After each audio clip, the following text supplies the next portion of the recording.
going on, family? What's going on? How y'all doing? Good. How are you?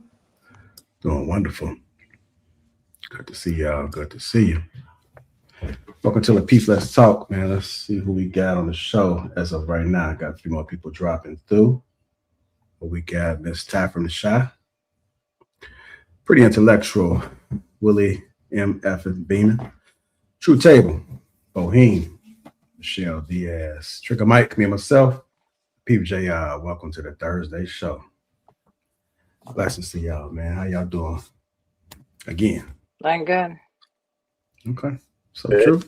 Made another week. We're good. Another week, yeah. Another day, another dollar.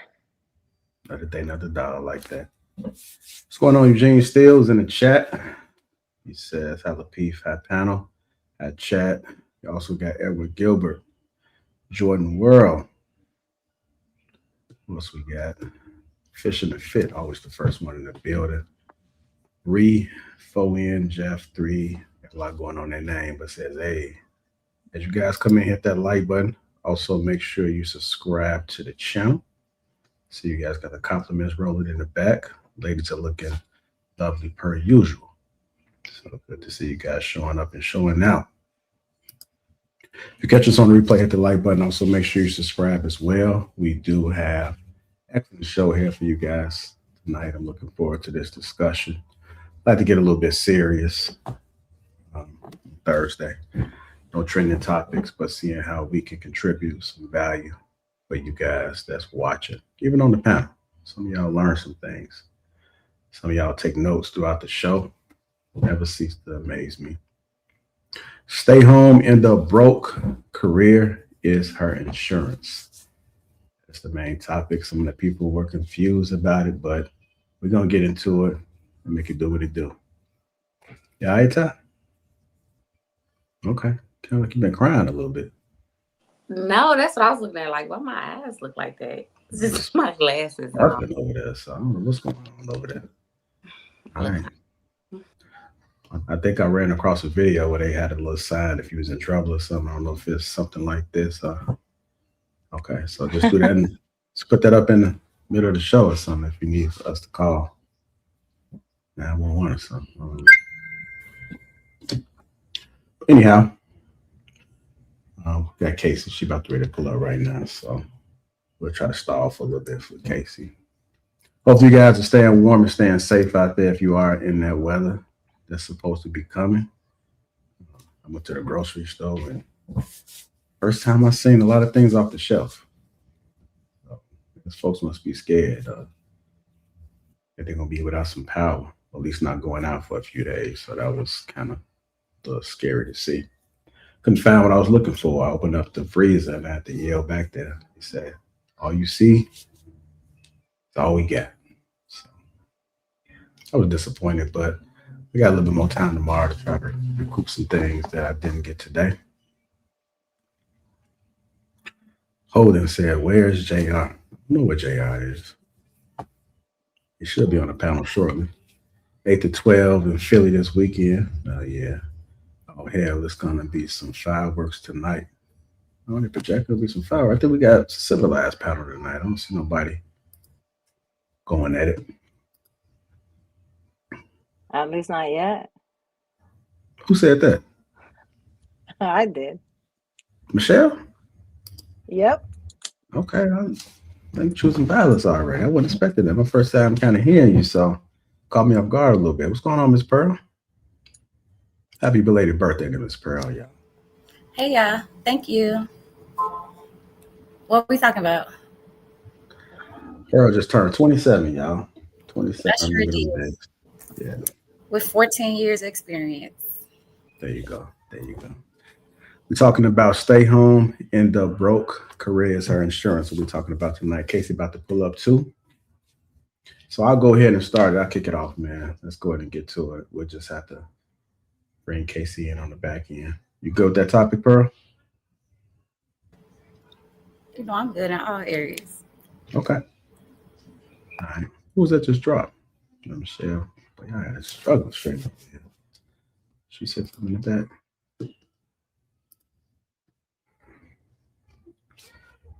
see if she'll pop up. I mean, y'all can say something, man. I mean, we just trying to stall a little bit. Y'all just staring at the damn screen. Pretty and Pearl, y'all look really pretty today. That's what I want to say. What about me? Am I chopped liver or something? Oh, huh? You're just not as pretty as them, Trigger. Why does everything have to be about you? Who said? I did, because it was my opinion. You look good. I said it. Trigger, I got a return pack. I got a return to sender package for you, big dog. Damn, for real? Mm-hmm. I think Maryland. Oh, Mm. dang! No, I ain't. Nope, I ain't gonna try to retrieve it either. No, they sent it back to me. No, okay, I don't. I mean, like, even So if I'll send it. I go to Tech. When I go to Dallas, I'll send it, and it'll just come straight to you there because Dallas don't care. I got an FFL, so I don't know why they did that. when you get to a free state. Gotcha. Yeah. All right, so we're going to get it started, man. But let's be real tonight. A lot of women work because they're scared. A lot of men complain because they feel replaced. And kids are stuck in the middle. 2 incomes feel required, but families still need time. So here's the question. Is the career woman saving the family or slowly breaking it? So this is what we're going to be discussing tonight. We'll kick it off with this first question. Is a career a dream or a safety plan? Is a career a dream or a safety plan? We start with anybody, or are we going in order? No, go anybody. Okay. I'll start. I think it's both. A career pays you, so financial safety is important, especially when you're life planning. And also, you can be fortunate enough. Not everyone on the planet is. There's some people that when it comes to a job or a career, it's not necessarily something that was their dream. But there's some people that quite literally what they do is their dream. They enjoy their career. They enjoy what they do. They feel fulfilled. They feel purposeful. They're self-actualizing. So the idea that like women are working because they're afraid is so myopic and negative. It's so negative because there's plenty of women who are thoroughly doing great things for society and enjoying what they do. So I think it's both.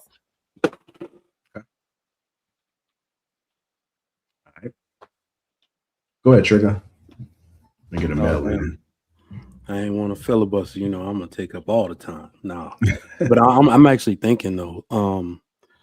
I think Pretty Intellectual definitely gave a good start to it. But I'm actually thinking about her comment, and I'm trying to gauge how many people actually work their dream job.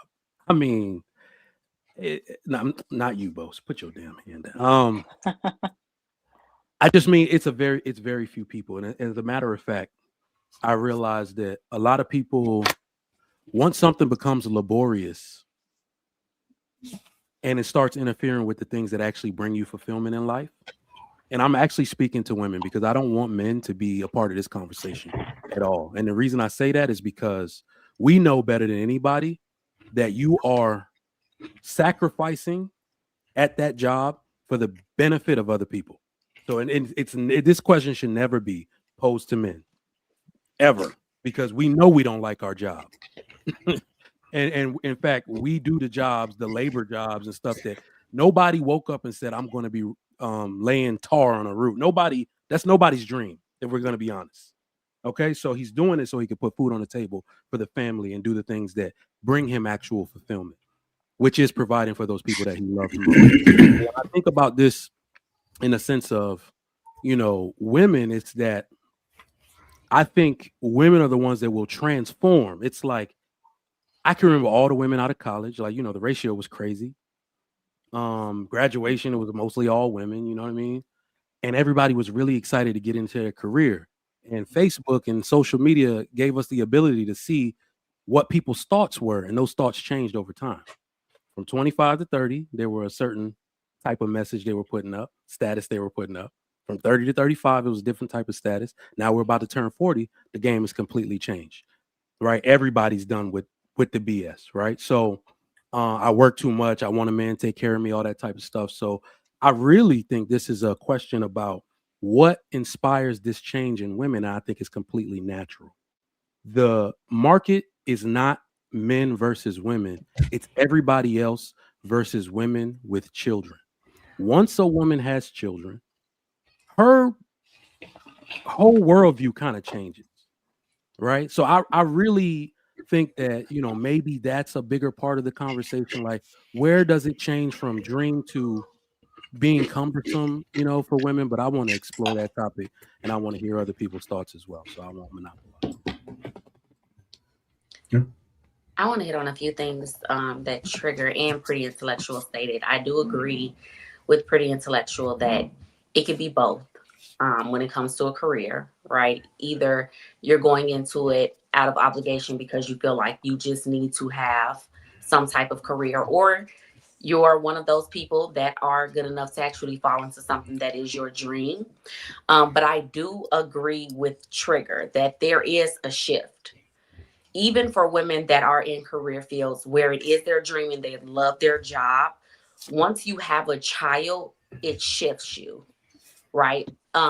Your maternal instincts become the forefront. I was just having a conversation with my friend not too long ago, and she's actually in a position where a woman just went on maternity leave, and they have her on this clock like, well, she'll be back in a few months, and she just had a baby. So she's like, you don't know, right? After you have a child, you don't know what you're going to do. For myself, after I had a child, I stopped working for a year because I didn't want my daughter to have to go to daycare or go anywhere else. And of course, I wasn't in a job that I loved, to be honest, right? It made money. But I do think there is a drastic shift once women have children. And unfortunately, for in our community, the majority of us end up having children out of wedlock. We might have children and we're not with the father of that child. So a lot of women don't have the luxury to say, I'm not going to work, right? I still have to go back.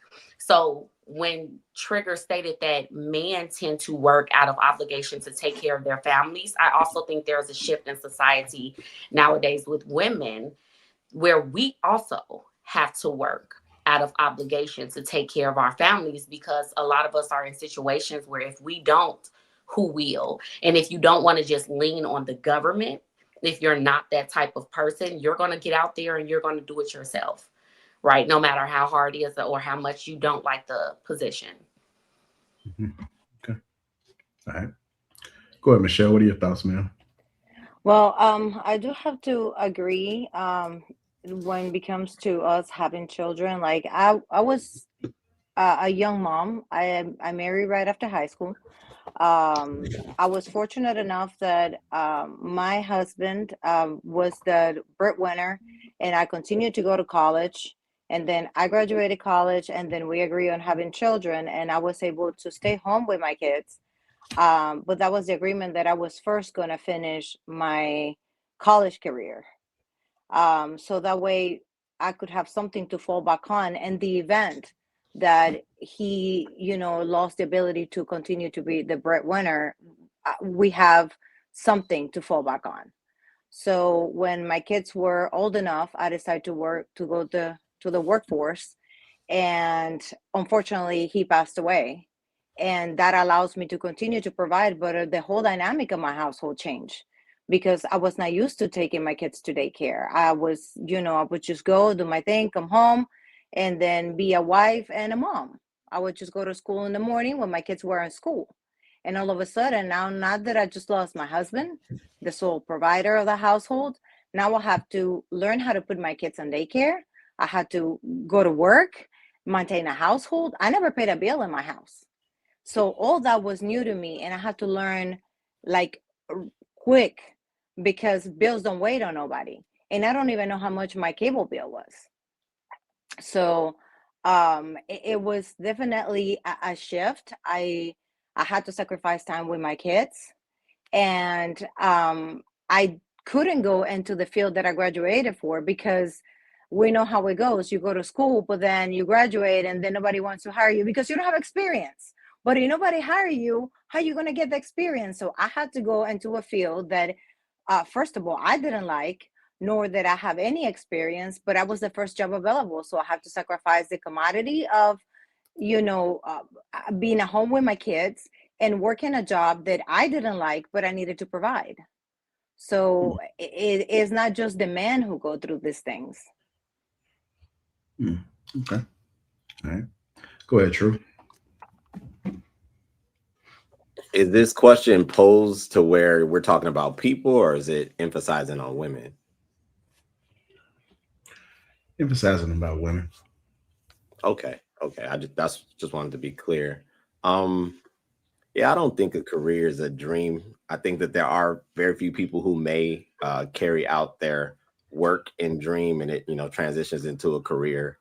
Typically, I think we see that in high performance fields, maybe medicine. Some people who are artists and they end up becoming successful. But a job's a job. It's there to provide you resources so that you can get to life. Because life, in my opinion, is to be lived and shared with people that you care about. But as far as the safety plan situation, maybe. I just find it interesting because the careers are wide open, yet studies still show that most women still work the same jobs that they've worked since the beginning of the century. So they're not necessarily transitioning into trying to perform at a high level. It seems that they just want to work, but then still want to find people who come in and provide a higher lifestyle and all these other variables. So it's quite confusing to me, but that's what I'll add at the moment. And I'll pass the mic. Okay. All right. Anybody else like to respond? Anybody in the panel? When it comes to go ahead. I was going to say there has been an uptick in women entering fields that have always been predominantly reserved for men. Hasn't been like large numbers, but we have seen a rise in female contractors, and I mean other jobs that men dominate. So I think that women are exploring different things that they actually like and are passionate about. I'm in the beauty field. This is no surprise. I'm a woman. We do beauty things. So I'm personally living my dream in a very girly job. But yeah, given the option, I would explore something else. But I think that people undermine the fact that women actually do have the same goals as men do. It's just that unfortunately we have to bear children and we have to nurture those children as well. And given the opportunity, we would do both at the same time. Like some women would, I personally would, but it's not appropriate to have your baby at work. It's not appropriate. You know what I'm saying? So like, I feel like if someone is doing something that they like, that they are passionate about, I think that having children and doing your career simultaneously would not be far-fetched for women. Can I have, Go ahead. sorry. No, I had a follow-up question, just a clarifying question. Do you think women can do both to the best of their ability at the same time? Be a mother and a top performer in their career? Depends on what they do. Depends I on mean, what they're doing. either way is hard because at some point something suffer. It's not such a thing as an equal balance. Okay. Well, I think you can do both. I think I'm not saying it because can be done, but me personally, I have to perform at both, and something has to suffer. Like you either sacrifice time with your kids because you have to put the time to work, or you have to work, and or you sacrifice the money from work and spend time with your kids. But there's no way that you can be equally balanced at both. It's just you try to manage, but it's never perfect. well, what I was saying was, given the opportunity, we live in a world that don't really care for kids, if I'm being honest. So like women could exist in a world where they can be a mother and work. and do this at the best of their ability. But God forbid a woman be out in public and breastfeed. Jesus Christ, everybody gonna die. So, or be out in the world and the baby cries. Oh my God, the world is finna end. So, like, we could do both, but it's just not appropriate in society because society don't like kids. Just, but yeah, I just am like, we could do both, and neither one of them has to fail. And we see some people who are working remote and are with their kids at home, and they do very well. So it can be done. We go to Trigger with his follow-up question, and then Casey. I mean, just And follow up. So I think one of the most jarring lessons I learned as a parent, let me just keep this to me, and I think I had to do this back and forth with my wife, right? Is that you can have it all, you just can't have it all at the same time. And I think that nature dictates that you cannot do both. It's not me. It's not any of us. Nature dictates that wherever put your energy is never lost, it's transferred. If I put my energy into becoming a top performer, number one director, administrator of my job, I will lose time and focus with my children. That is just the way nature works. So I think mothers struggle with that. I think Michelle Obama just had a very good podcast kind of detailing that and working through it to be realistic with people. And I think a big part of coming around to being better parents is realizing that that's okay. It's a very liberating experience to say, you know what, I'm not going after that promotion because, and it just to give y'all a personal anecdote. It's time for me to move up in my job. And senior director has been knocking at my door for probably a year and a half, and I won't accept it. Do y'all know what I did the first day? I got kind of like tapped, like, hey, you getting looked at for this? I went to my senior director's schedule, and I saw all the red in that schedule. I am a director. This person probably make a little more than me. I have at most 3 meetings a day that lasts 30 minutes to an hour. This person's calendar is full from 8 to 5 every day. And I said, I'm not doing it because that is where my attention is going to go. And y'all know I brag a lot about being a great father. I could win Father of the Year every year. That's how good of a dad I am. But that is going to suffer if I take that senior director job. So I'm putting that away. I'm putting that aside for now so I could be with my children a little more till they get tired of me and start having other interests. Go ahead, Casey, and then Pretty. First of all, hey everybody, I miss y'all. A second, great topic tonight, JR. Thank you for having me. I miss y'all so much. Your girl's been in recovery from a baby and from tearing my ACL. But I agree with Bo and Trigger. Like, life is about choices and trade-offs, right? Anybody knows you can do multiple things at a certain time, but they're going to be on a priority list. Like, they have to be organized on a list.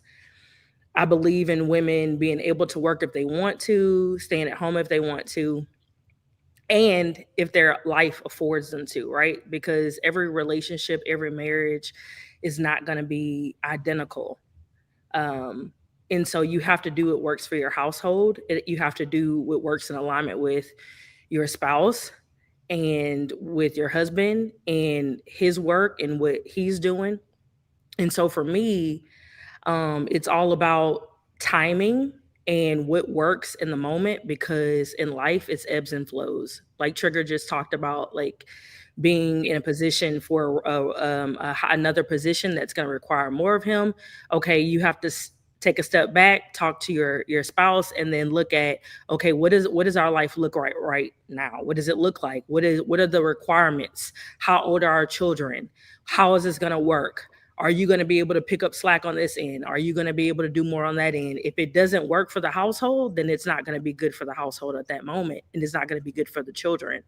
So That's why it's good to have a spouse in life that you know is going to be able to adjust to those ebbs and flows, because the husband may be taking a lesser role in order to be there for the kids, or you may be taking a higher role to make more money at the time, to have a different position down the line, or being one person being in school.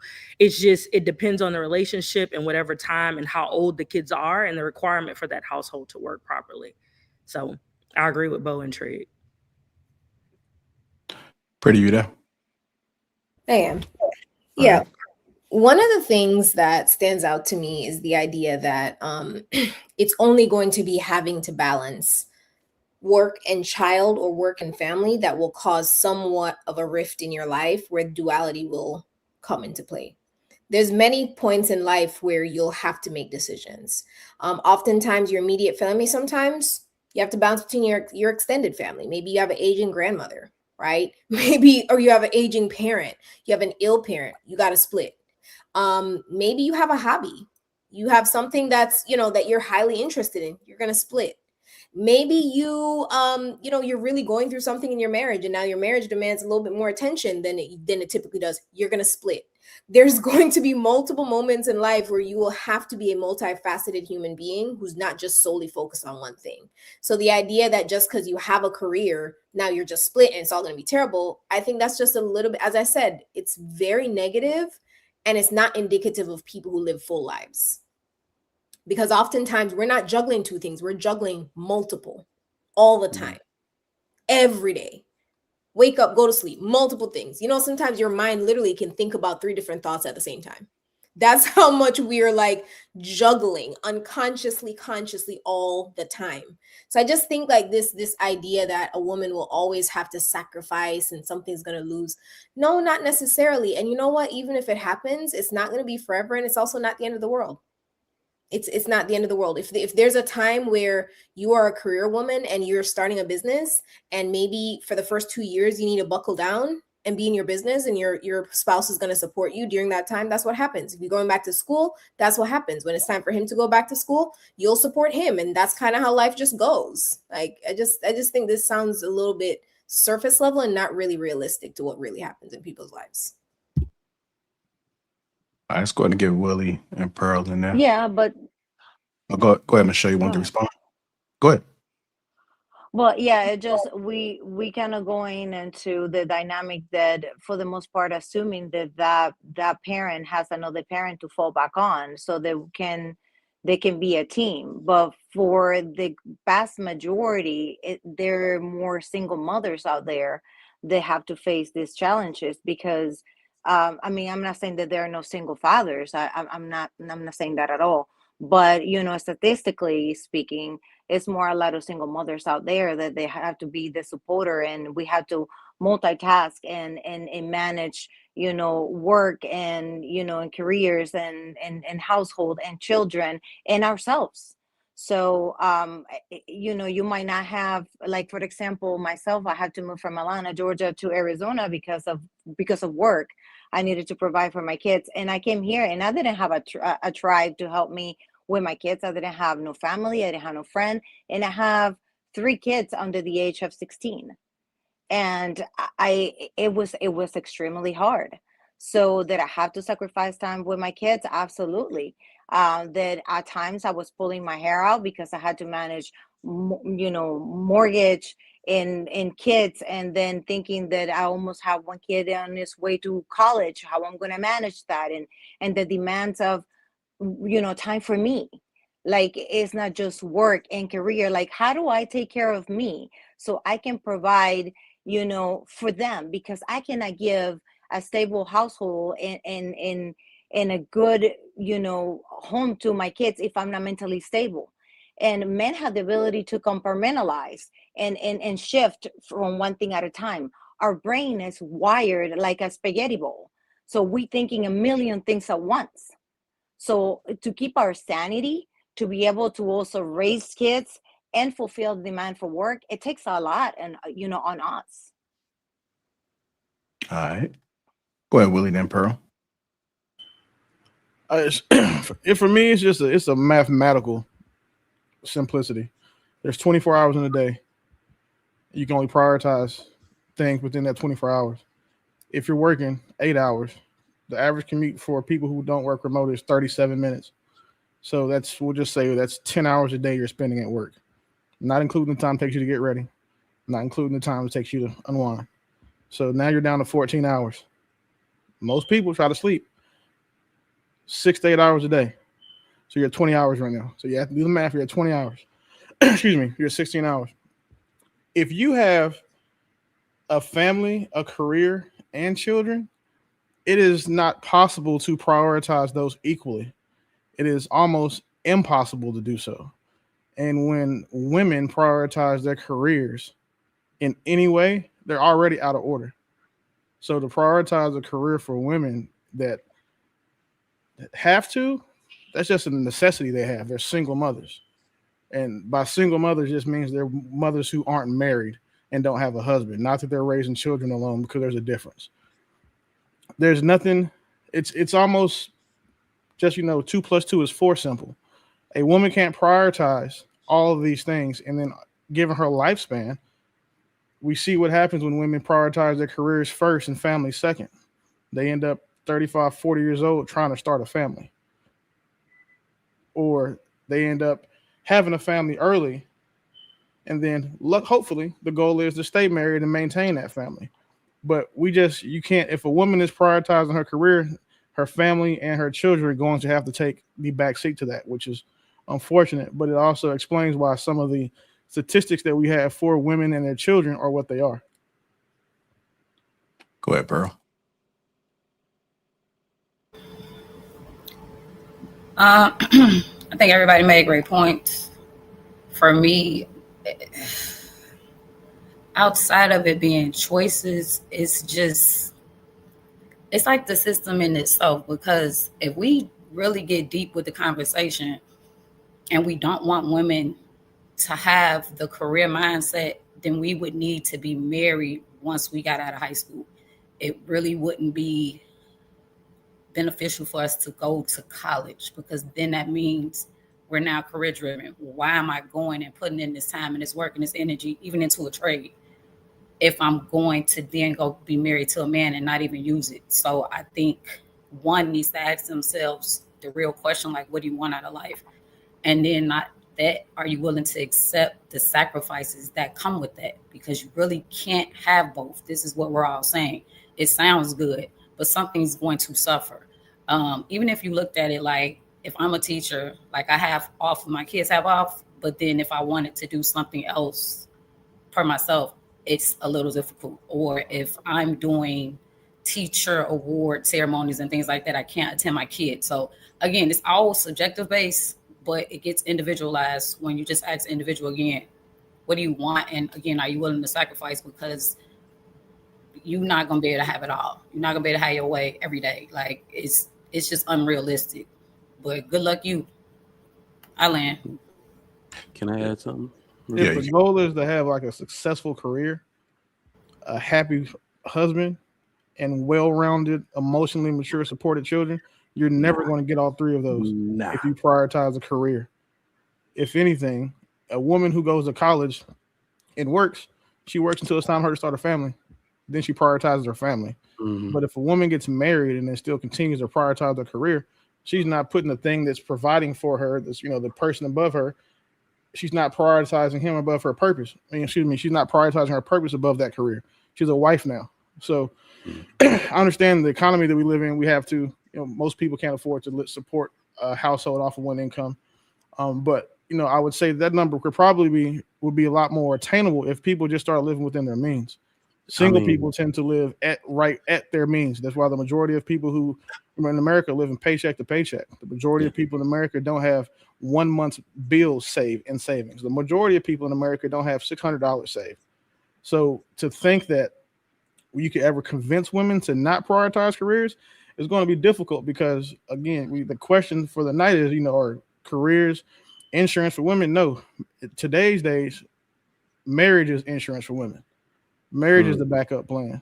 Marriage is I couldn't get to this. I'm stuck in my career here. Now I got to find a man who's willing to take up and take over for me, to help me alleviate these financial burdens I have, take care of these other man's kids, give me kids if I've waited to have children. And Mhm. that seems to be what the case is more often than not. Yeah. There's something Pearl said that so did I even think women can go to college. They could do all of that. And I think Willie just really hit the nail on the head because it's a prioritization thing.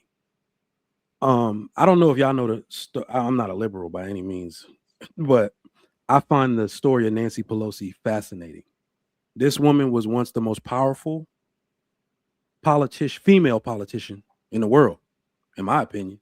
The Speaker of the House is third in line to be president. Do y'all know that she didn't start her political career till all her kids were grown? And she got like 6 of them, 5 or 6. You see what I'm saying? That's what we mean when we say prioritization. She was a college educated woman. And I think she did the hard part first, right? She got the husband. Her husband went to the top of, investment capital, I think is his field. She was taken care of. She saw her children into prominence. And then, she went, and you can already know by the way she set things up, she was working on her debut the whole time. She was working on her coming out party the whole time.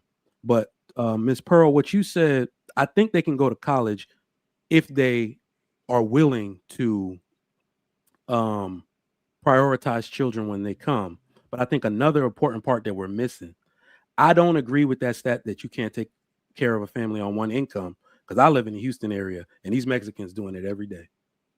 There ain't no way you can't tell me these Mexicans out here doing a damn thing. They are my favorite people. They are my favorite people. They will squeeze a nickel and be having parties with pupusas and everybody brings something and they all eating good. I don't want to hear you cannot take care of a family on one income. But what that means is, if we're going to learn anything from that example, you cannot leave the family to then become an individual. That is the problem that we are having.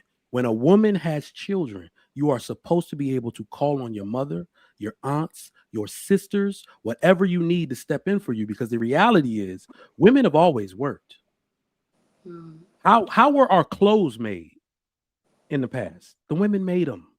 The women sewed the clothes for the children, sent the kids off to school. They washed the potatoes. They always worked. They did labor in some capacity. We just advanced society in a way that you could go to a 9-to-5 and do it. Right? But we have to make sure we stay within the family structure that is able to supplement for you if you are going to provide financially for the family in that way. And that's where most Western women have gone wrong, in my opinion.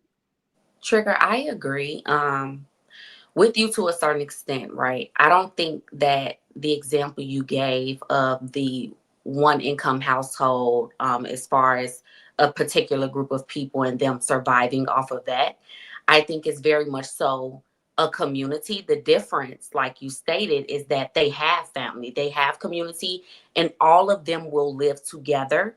All of them will work and all of them will contribute to that household. So it's not one income, it's multiple incomes. You see Indians doing the same things. A lot of people that come from different countries all do the same thing. They stick together. They make sure everyone contributes. And until someone is married off, and even sometimes when you get married, your husband moves in or your wife moves in to that household and they continue to contribute. So it's not one income. It still goes back to one income. It's just not going to do it, guys. I think it's unrealistic. Even when Willie was stating that people who are single are living paycheck to paycheck, I don't think it's because they're living above their means. I honestly think it's because the cost of living is outrageous now. It costs $1,700 to get a 2-bedroom apartment in an okay neighborhood. That's if you don't want your windows shot out, or you don't want to accidentally be shot just coming home from work or, school early in the morning. If you want to live in a place where it's only $900, you also have to think about your livelihood and if you're going to make it day by day. The thing is, I feel in America, in our community specifically, and I'm speaking about Chicago, that's where I'm from. So in those areas, if you want to live somewhere where you're going to be safe, where you have a home that's safe, not only for you, but if you do have children or family, you're going to be paying money. And most people cannot afford that.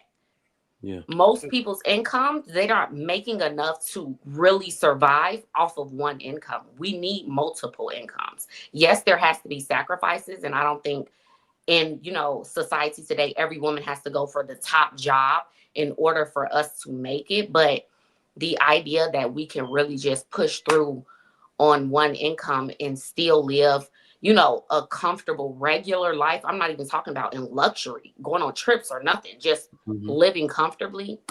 It's not possible nowadays. You need to be working. I did make a mistake. Hold on. I did make a mistake by lumping two points together. I did mean one. And what I meant about one, I don't know if y'all seen this clip of this lady saying, this is actually what two incomes means for the young family in America. A woman is paying somebody's wife. No, going to work for somebody's husband to pay somebody's wife to watch your kids. That's what work is in America for the two income household. If you look at what women make after taxes and you look at the cost of childcare, and then you look at what two income households don't qualify for, NCI, you're just paying for your childcare. If we really want to be honest. And I do mean that people can do it on one income. I did go into those stats once. I think it was like the CDC or somebody, and they're really just basing it off of what we have now.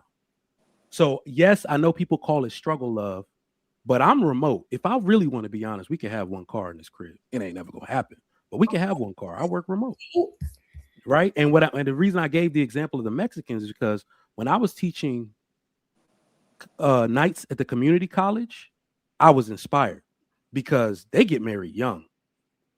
Hispanic females were my number one student. They are like 80% of the student population where I was teaching. Half the class was married. Somebody in the family dropped them off to school at 6 p.m. and the husband in his construction work uniform, it's like all of them in front of the school at the end of the day to pick them up. So they can do it. They're doing it on one income. It is just them making it work until, somebody can supplement. They are living within their means. Like Willie said, they got one car insurance, or they sharing a car with family, or they live with family, right? Who really said, in what world, anywhere in the world, is a unmarried woman supposed to be living alone? We actually think that is normal. It's not normal. It's not normal, but we think everybody's supposed to be getting a $2,000 apartment to themselves. That's delusional. It's just something we do in America. So we think it's supposed to be happening. Most young, no, one second. Let's get Pretty and True in there, Willie, and then we'll come to you. Thank you. True's supposed to be next. Most young people who are coming out of college or coming out of their parents' house aren't in a $2,000 apartment by themselves. They have roommates. And when we think about the average income for men, which is $70,000 overall, not breaking down by race, and then average income for women being somewhere around $56,000, there's no amount of childcare that would justify you saying that you can go comfortably, same amount, from a dual household being on average $126,000 to only $70,000, and that would not be a gap that is felt, because especially when those children are school age, right? So you're not paying for childcare; they're school age. But now they want extracurricular activities. They're wanting to participate in band. They need to go on field trips. They have uniforms to buy. You're trying to save for college. You are trying to save for their life so that they have something later on, right? You are trying to plan for retirement. And you're only factoring in one 401k, not two 401ks. Yeah, no. Right. So I know y'all said you broke down the numbers. I'd love for us to get into the numbers today. That would be fantastic, because 1 second, Sugar, I'm not done talking. No, my bad. I didn't know my mic was on. Yeah. So I'd love to get into that because it isn't feasible. And you went from bringing up on your diatribe, you went from bringing up Nancy Pelosi, who is a wealthy white woman, probably with a husband who was in the top 10%, right? So you're saying, oh, she's an epitome because her husband's well off. She was able to wait, and now she went to politics late after her children were grown. She had 6 children comfortably. He was the top of whoever hedge fund, yada yada yada. And then transferred it and started talking about Hispanic people who lived in a house, 6 or 7 of them, and saying how you love the Hispanics because they're the best. Then Ty brought up a fantastic point, because I'm an immigrant myself, and she's exactly correct. We was all in one house together, okay, until we figured things out and people could move out. But that's how they're able to do it. They're not able to just do it because they're living. No, they're able to do it because they're combining incomes in one house. That is how they're able to do it. So until the Black community as a whole get back to our roots, which is not to be collective and isn't to be individualistic, thinking every single person needs to have their own house, that's probably going to be a bigger issue than you saying, oh, she should stay at home. Because you guys also undercut education at the same time. So if she's at home and she's supposed to be teaching the kids, but she's not educated herself, because we're sitting here saying we don't care about women being educated, then she's probably not going to be teaching your child much. It's probably going to be the child's in front of the iPad. So either way, it's not a good situation if we're not thinking through it. And I know that JR said that they wanted to have a real conversation, so I'd love for us to have one. Yeah, I mean, I thought you were saying something for a second, but It's untrue you for got to do the math after taxes. So everything that you said, it's funny that you use some of those numbers, because I've been the $77,000 earner and I did it all by myself. 70. Because yeah, it don't matter. I've done it at 55, which was my salary when I moved to Houston, Texas. The crazy part is that every single thing that you added in, we didn't add the expense in. Your own car and own car insurance. The average car payment is $700. If you, I'm sorry, what is it called? Finance a car, you must have full coverage. $250, $300, depending on the car. That's there. Now at $126,000, you qualify for absolutely no public assistance of any kind. Not no NCI, no nothing. I paid, and this was with a 2-child discount, $1,300 for Spanish immersion school for my children when they were young. So all that money, that $55,000 that lady is having, and we haven't even talked about her eating yet. We haven't talked about the gas in the car from the mileage to get to work. That money gone. So it's, if we really want to be honest, you're doing it on one income anyway. So she'll be able to the one thing I will say that women have done extremely well, to the point where I think it's unquantifiable. Women decided to obsess about making money. Women used to save so much money on the behalf of the family, it wasn't funny. I'm jealous of the men now that come to work with full lunch kits made. That would save me a lot of money. A lot of money when I was out doing work. But Jay just hit me up in the back. True, you got it. That's all I was about to say. True, that's all you. No, that's fine. I know Trigger was on the trigger, like he had to get it off, so it's totally fine. Totally fine. There was a lot of things introduced. Everybody made great points. I think Pretty, you actually did make a few points. What I do find interesting is that you make great points and allow us to kind of ruminate on it, and then you slide it all the way to the diabolical examples. Don't know why that happens, but it does. There's something around this topic which is interesting, because Trigger made a point about the Mexicans, the Latinos, many immigrants who have a collective mindset and understand that anytime you're going to win a championship, you need a team to do it. I think even with the Black community, one of our biggest issues is trust, not so much economics, because we have our own economy. We produce more money as a small subset of 13% of the population than all other demographics combined. That's just fact, right? And one thing I thought about years ago is I was like, well, because Ms. Pearl kind of highlighted this thought, in my mind. If we are transitioning to early ages of marriage, what would be wrong with the woman and the man at their economical level figuring out how to compile their income, where either one or the other's income is saved for 5 years pre-kid? and you wouldn't need all of these other government assistance. You wouldn't need all of this other situations to occur. What happens sometimes is that I think, and I'm gonna pick on the women for a moment. I think women tend to focus on the worst case scenario without trying to figure out how we can literally compile a plan. Like, we're very smart people modern day. Even if you don't have to make $90, $100, $200,000 to live in this country and do it well, you have to be strategic.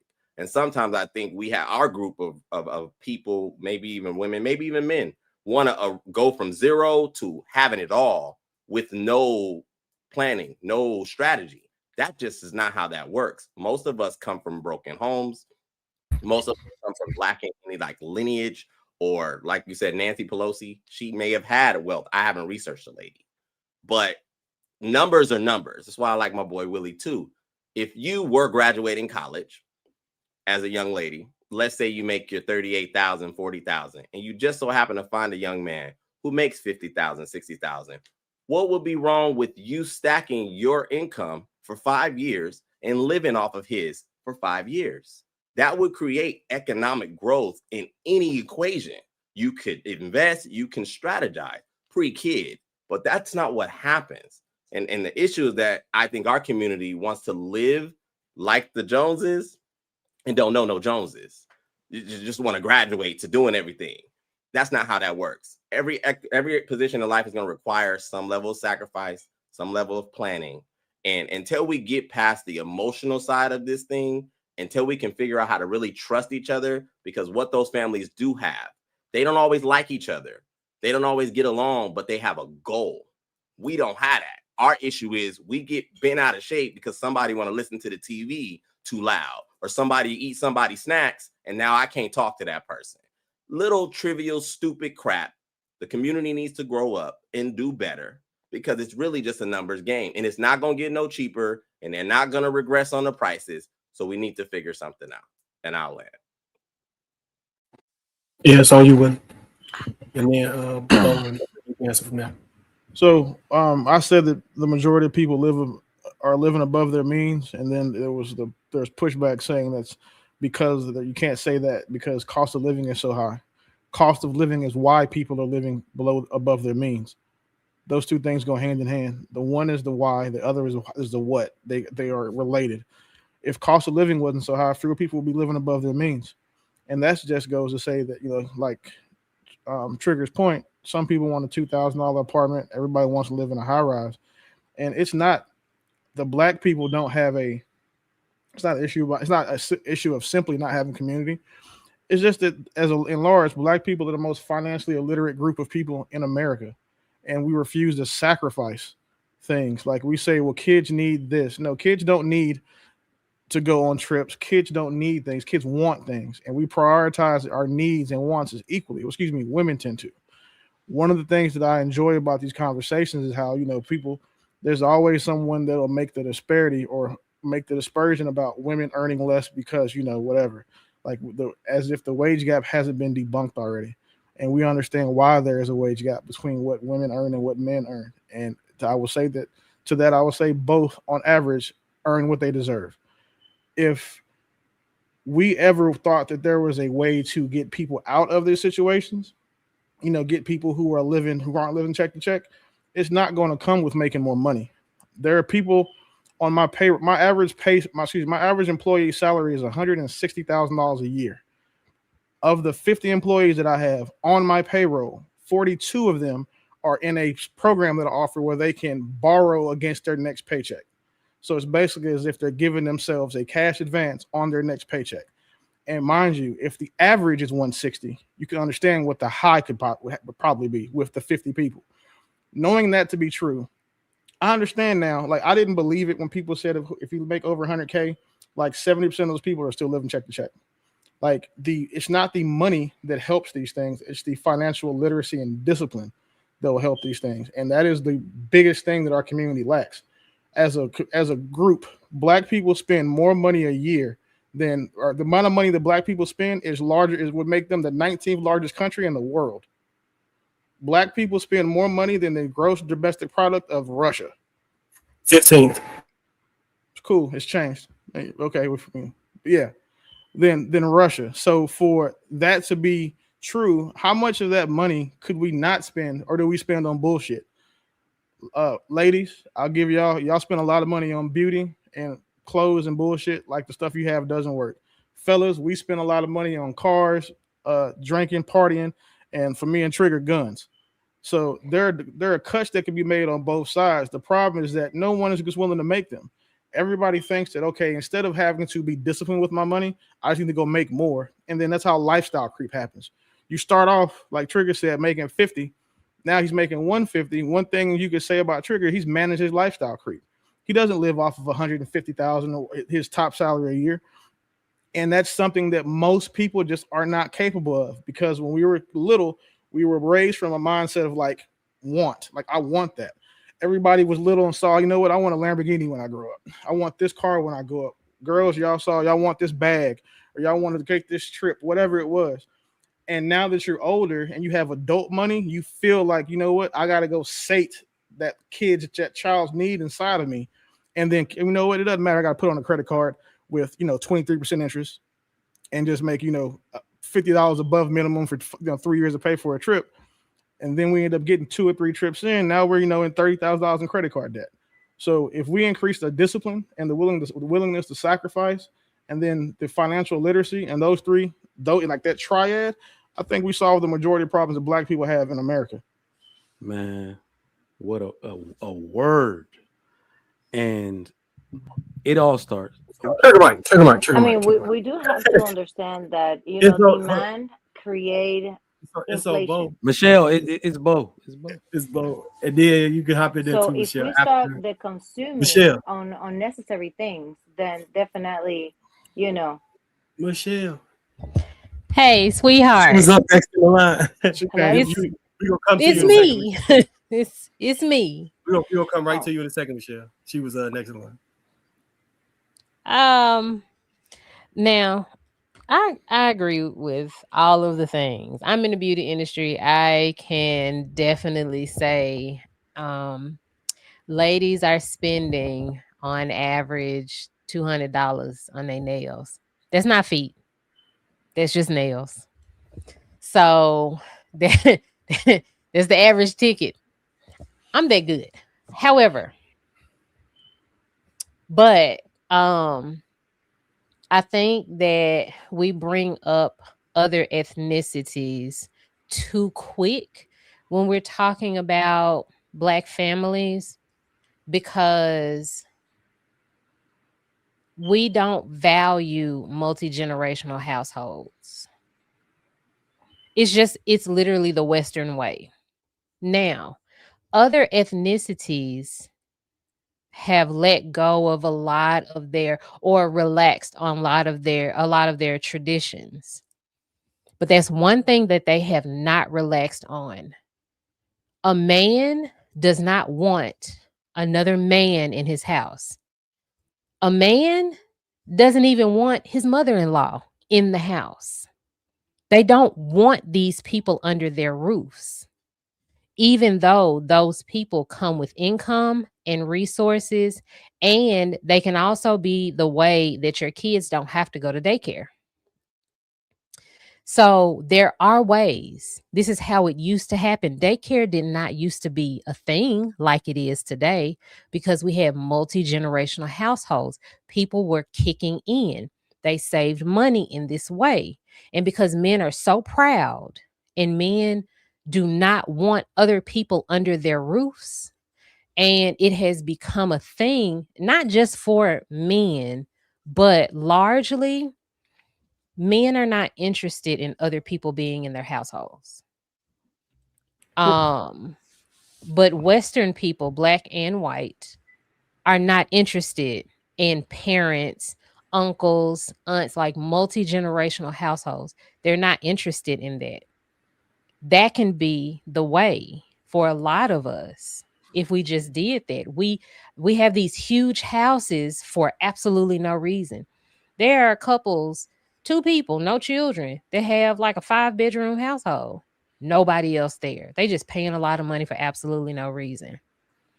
Even people with children, they have these big, huge houses. playrooms and all of that, you could be putting people in that and spending less money, having other people contribute. But we're too proud for that. We don't like we're so individualized now that we don't even think about that. My grandfather passed, my mom moved right in. I'm not paying all these bills by myself. Why is she over there by herself? I'm not gonna be over here by myself. I ain't got no man. So come on, live with me. And even if I have a man, my mama with me. What you gonna do? She coming too. Where your mom at? She coming too. Because I'm all about people consolidating resources in this economy. People want to act like they got it like that. Ain't nobody got it like that. Consolidate these resources. Put people in this household. Stop letting people live by them, especially your parents live by themselves. Let's stop acting like when we bring up these other ethnicities, this is a fair equivalence. It's not. Pretty. This one. Okay, I've been waiting for this. All right. So I did the calculations because I do love numbers. And so what you did say, you said an average car payment was $700 a month. Insurance would be $250 to $300 a month, and the school, I guess it was $1,300. I just said a month as well. That totals up to $2,700 for the year. And you did add in taxes. You said that, I should have calculated taxes. So I did. I took the taxes out. Of course, this varies based on the state that you're in. And if you have state and local taxes, all of that stuff matters. So it would probably be around, after taxes, if we're talking about $57,000 a year before taxes, it would be somewhere around $43,000 to $45,000. So if we say it's $45,000, that would leave you with around $18,000 for the year after you have spent the money on all of those other things. Now, once again, if the child does go to school, you have to factor in the fact that the Spanish school will be removed and their extracurricular activities will be added. However, you now will not have any supplementary income to pay for that if it's a one-income household. So that $18,000 that's left over for the year can be used for a lot of things. One of the things it can be used for is actually purchasing whole life insurance for your children, purchasing other life insurance policies, other insurance policies, making sure you're investing in your 401k. And of course, when there's two incomes, that means both of you guys will be able to take advantage of the company match that a lot of companies have, and you'll be able to kind of take advantage of that amount. In addition, if you both have insurances with your jobs, you'll be able to also take care of dependent care, which is tax-free. You'll be able to have a health savings account. All of these things matter when it comes to being able to save money and utilize benefits when you work for a corporation. If you work for yourself, it might be different. All of that to say, there are a lot of benefits to two incomes, right? And essentially, my overarching point is that you are incorrect when you say that simply paying these bills would completely take up her income. There's money left over that can be used for other things to secure the financial future of your family. So when y'all sit here on this internet and you claim that when a woman works, it's just because she's selfish and there's no benefit to the family of her working, you guys also forget that so let me pause there off the numbers. He was wrong. Let me, for the dumb people who are saying, I don't understand. He was incorrect. There's $18,000 left over, even when you take out taxes, right? But on the other side of things, the positions that women hold in the workforce are key to society. Women are the majority of the educators. Women are the majority of the healthcare workers.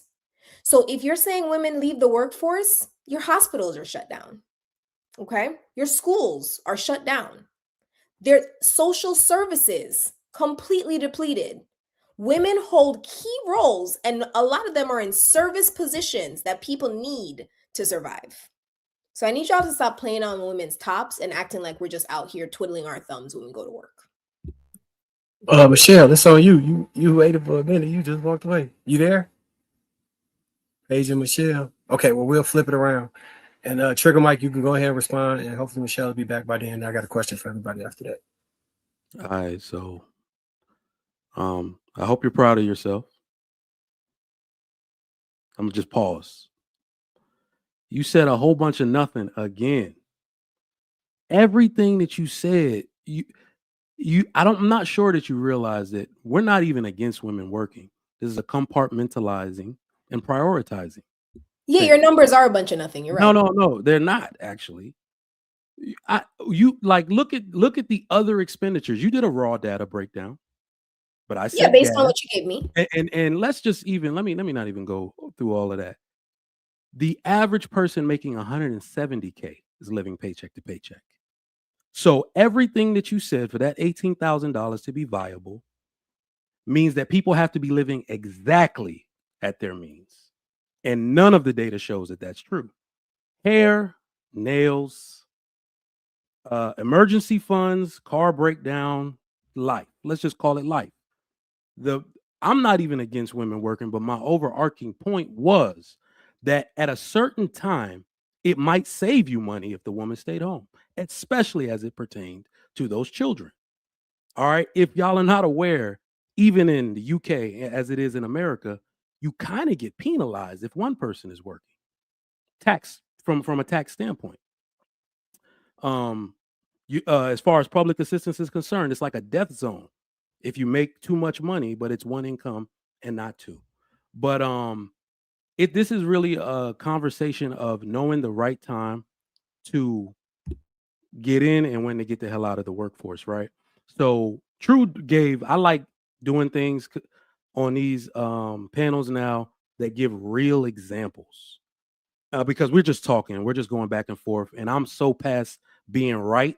I want to be effective. I want people to see what happens not only when you live at your means, right? Because I said women have always worked, and I met my wife while she was doing her master's. So people stop asking me in the chat, why did your wife go to college? I met her like that, okay? But when our children became of age, she has her own dreams, she has her own aspirations, her own goals, and those as her husband will be to my benefit, to our benefit. But you get what I'm saying. I'm a benefit. I've held this house down since 2 years before we even got married. So if there's any benefit she can give, I am glad to receive that. Can you pull that thing up, JR, that I put up, that screenshot? This is my student loan balance. I want y'all to look at the corner of the date that I made that $140,000 payment. That is what two people can do together when they really focus on something. That is what happens. Like True said, when you're living within your means, you can save to do great things for your family. 0. I've been waiting to look at that number. I've been looking at that number, grinning all day. I did the crip walk around here for about 3 hours. Okay? That's a crazy flex trick. Congrats, big dog. I don't see number my birthday. 121. Make That's a what's movie up. on that. Yesterday I Yeah, did. congrats on that play for real. You see that? Yeah. This is what the Black community can be doing. We have the spending power. So your wife helped you to pay that off? No. Absolutely. Yeah, her Absolutely. income being a part of the household helped you to be able to pay that off. Good job on both of you guys as a household, as a unit. Are you trying to be She right? right. She right though. Be right. Are you trying to be right? It worked when it was supposed to work, pretty. All right. When she was prioritizing the children, she did that. That is my ultimate point. You are trying to make an allotment for women to be at work and focus on their careers, but it's not always the time for that. But go ahead. Nope. Confirm one more Wait, thing. whoa. Wait. The carrot stick is president. There is always room for a woman to have a career. Let me tell you something. All of us need to. As a matter of fact, send the kids to work too. Because with the carrot stick in office, we gonna all need jobs. Okay. And so, matter of fact, soon as you pop the baby out, they got Social Security guys. Send that motherfucker to work too. Because we all finna be broke. I don't know why you're playing Like there's not a time and a place for a woman to be at work, even if she has kids. There is no choice in a lot of people's households. We have not had a rise in minimum wage in almost 30 years. That is unprecedented. What the fuck be wrong with you? I'm so sorry. I said I wasn't gonna talk like that. But I'm so sorry. It is ridiculous to hear. Bro, We literally have not had a rise in minimum wage, which means that they do not have to raise pay for cost of living as much because no one is raising pay. No one's getting raises. As a matter of fact, they're laying people off. We absolutely need multiple incomes. I get it. Some people can make it work, but a lot of people cannot. And women, whether they have kids or not, gonna have to go to work. so Carry your ass to work with the baby on your titty. I don't know what to tell you because somebody got to make some money. Trigger, can I ask a question real quick? yes, sir. If you invested, the stock market is up 16% on average. If you had a good what makes you think that because you said the carrot stick is in office, how does that mean that we're going to be broke? Okay. There are a lot of people that are suffering right now. Me included. My job, I just took a major pay cut because of tariffs. Like small business owners are really suffering right now. I almost had to, I at the end of last year, I was like, I may have to let this space go because it's becoming too expensive because everything went up. And so there are a lot of people getting laid off. There are a lot of people who are losing titles so that they won't have to get paid. Like, so these corporations won't have to pay them more. There are so many things going on just because of the small things that he has done. It's not small, but just because of the things that he has done, there are a lot of people being affected by it right now. And he's only been there for a year again. I don't know if that's. I Willie, don't know if that's a fair depiction. I mean, I hear what you're saying, Bo, but a lot of the times, and we've all said it, our community financial literacy is amateur. A lot of times, very elementary. The idea that in current day, having a job is your first line of defense already tells me that a lot of people don't understand how to approach this thing financially. Appropriately.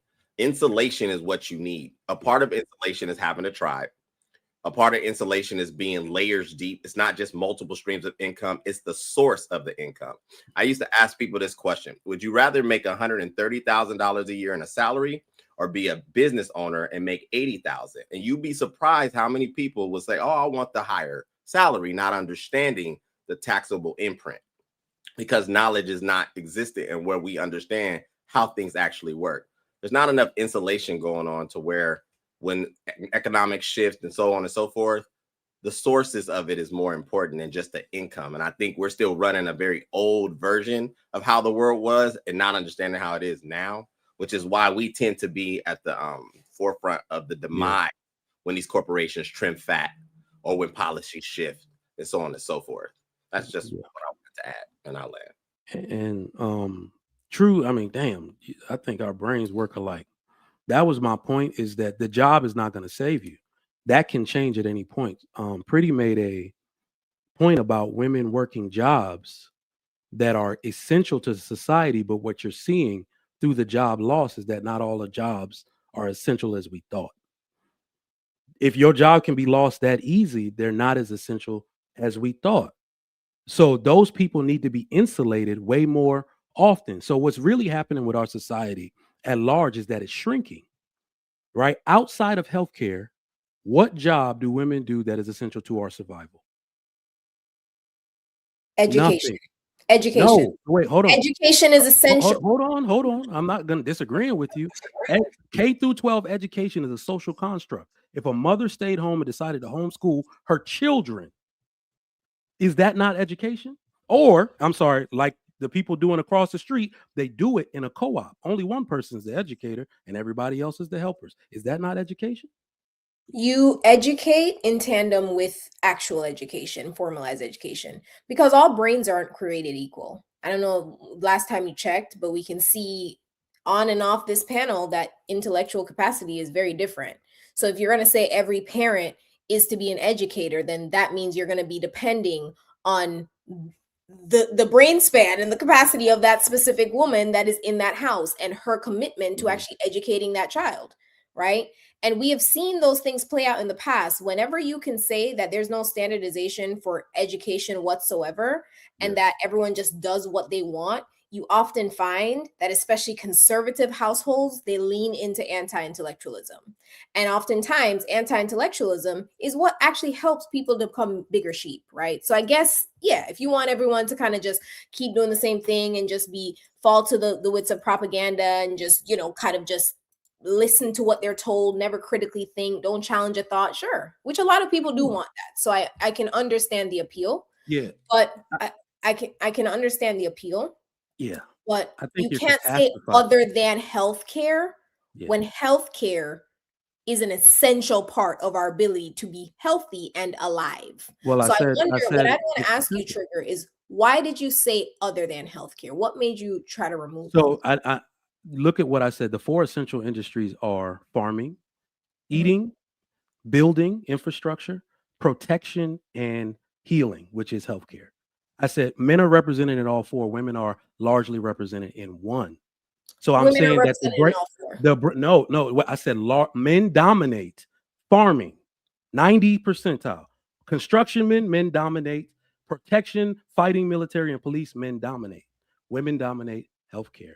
Those are the 4 essential industries that are essential to our survival. Social services, like you said, is a socially constructed business. If they want to shrink that, they can do it anytime they want to. Social services would be under protection. It's government. It's under the government. So social services, absolute child protective services. That's not protection. It's socially constructed. It is so. Yeah. So okay. How about this? The children would need protections if their mama was home. Police is 1 second. Police is socially constructed. The idea that we need a formalized law enforcement is socially constructed. And actually, the reason why, 1 second, part of the reason why it became formalized is actually to control y'all, Black men. A lot of the first formal police departments were to be able. No. It is socially constructed. That's what you said. CPS is socially constructed. Family court is socially constructed. The police department is socially constructed. The military is socially constructed. The fire department is socially constructed. All of these divisions are socially constructed. They're one and the same, sir. So I think you're taking my point off to the stratosphere. No, I'm taking your point. Hold on. It's formalized. Hold on. You're attempting to. It's formalized as law enforcement. It is protection, meaning you still have to protect crops. You still have to protect yourself from attack. You still have to protect your children and your farmland, as is still done in other countries. Protection is still an essential industry. It's even a part of the hierarchy of needs. And it's socially constructed. Well, what I'm saying, police is the socially constructed version of something we still need to survive.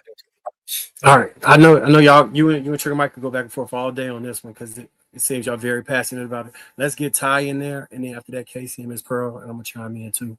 If you have something to contribute to this, to what they were just talking about, you can jump in on there. Or the second question was going to be, what matters more, time with your family or lifestyle?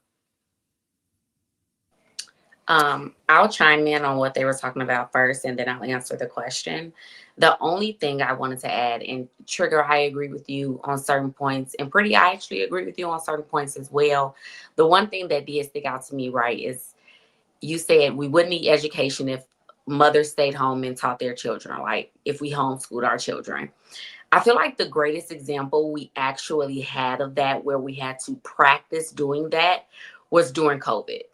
Right, 2020, when everybody had to be at home, a lot of kids couldn't go to school, they had to do e-learning, a lot of parents had to help their children. And since then, there has been a rapid decline in children learning, understanding where they are, worse than where it was before. Like, we were already behind, and now these children are even further behind, right? Their attention span is shorter. They can't understand basic skills and basic understanding. So I think it's a little naive of us to believe that all people are on the same level educational wise and are actually able to teach their children, whether they actually have the knowledge, or better yet, what I really understood was the patience. Because being a teacher is no small feat, even if it's your own child, right? It's extremely hard. Miss Pearl, kudos, baby. Y'all should make way more, because 2020 was crazy. But then the second thing is just to answer the question, what's more of a priority, lifestyle or family? I feel like family should be the priority, right? Unfortunately, in today's society, we see that lifestyle does take the forefront. You can see this in television, social media, unfortunately, even in day-to-day lives with people. But family should be the forefront. Family is the beginning structure to everything. We talk a lot about building wealth and generational wealth, and I think Trigger was a good example of this. It was because of his family structure that he was able to get to that point of paying off all of his student loans and them accomplishing the goals that they want to accomplish, not taking anything away from the work that he put in himself. But when two people are brought together and they have one mindset and one goal that they're working towards, and they build off of that, there are a lot of things that we are able to accomplish, right? Rather than just thinking individualistically and thinking, I just need to worry about my lifestyle and what I want to accomplish. Trigger, I know you wanted to say something. Did you want to respond? No, just to No. Oh, I'm sorry. We go to Casey, and then we go rock back around. Trigger might got to respond for everything. Tree can go. She addressed it. All right. No, it was just really quick. I said I only think COVID is a bad example because it's not indicative. That was a shock moment to the system. And I don't mean every woman should be a teacher. I want y'all to look back into the Reconstruction era and Black children specifically in which they were learning. I want y'all to understand how important it is that every parent or / mother should be a teacher to a certain extent. How is it that we have the most educated women that have ever lived and yet the worst reading level for children in the last 50 years? That's a great Those two things exist simultaneously? And I just want that to sit on everybody's brain. But what I mean is that the teachers get together. That's a great question. Community effort to teach the children within your community. That's all. Great point. We're gonna go to Michelle because I know we've been waiting on her for a little minute. Yeah, can you hear us now?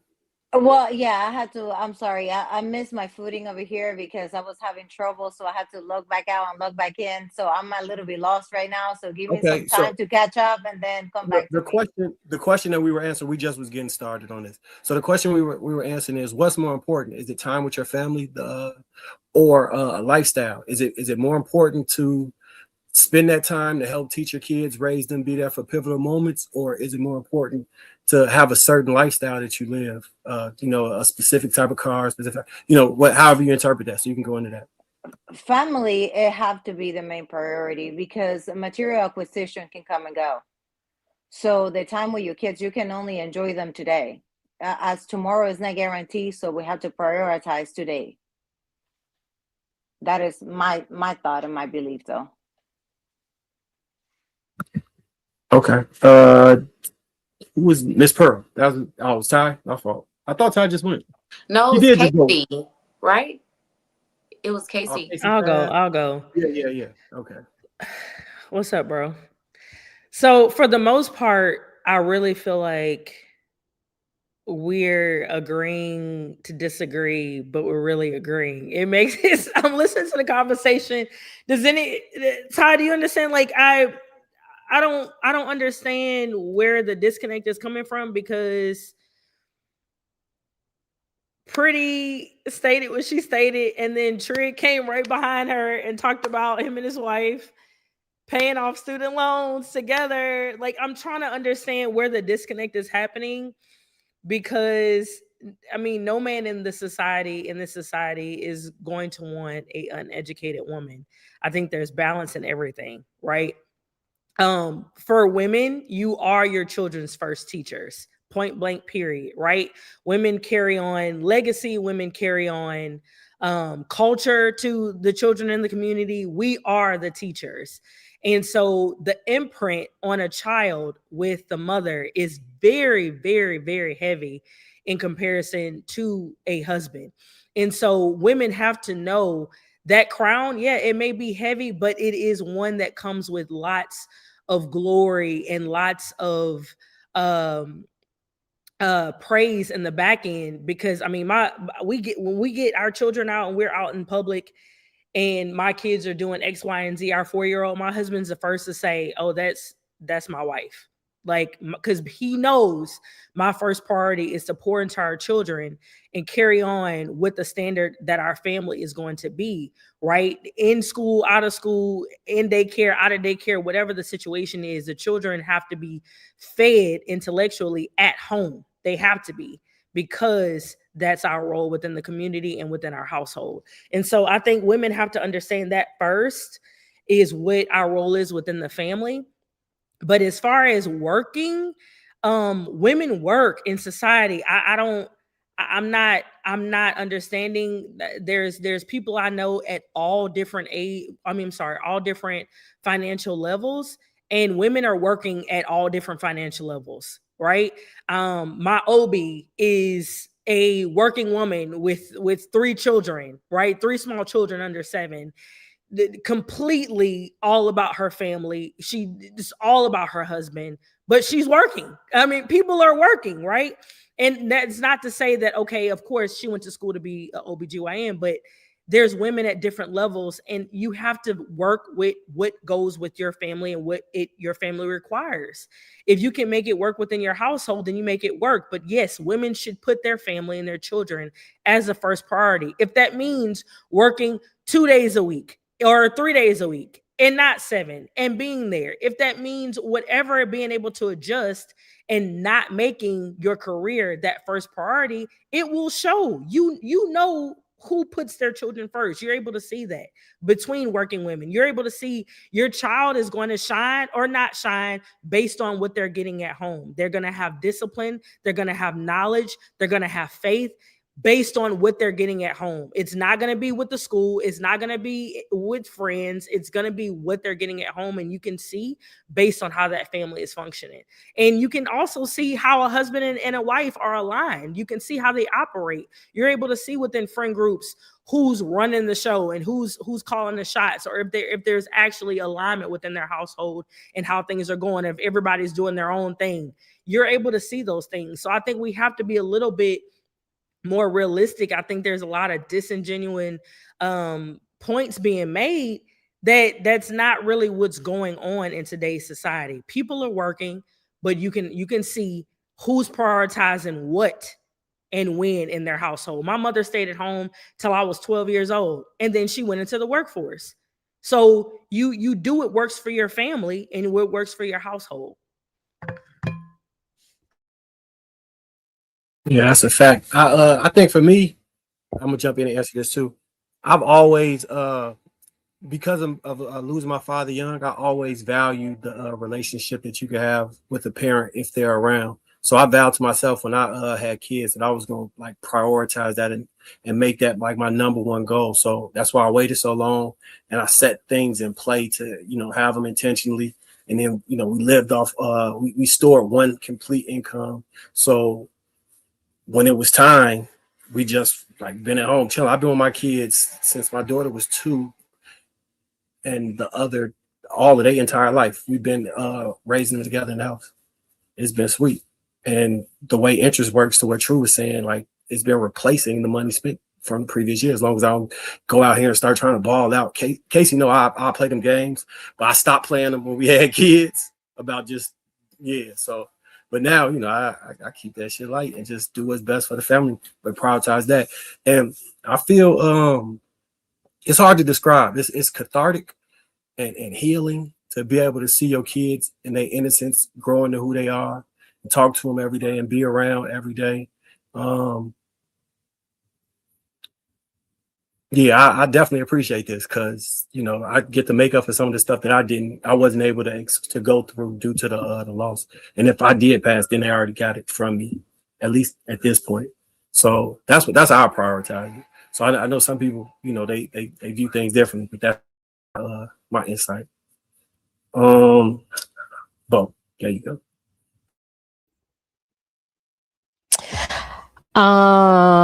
So I am really, really hoping that the reference to literacy rates was not pertaining to women in the workforce. I really hope it wasn't a reference to that.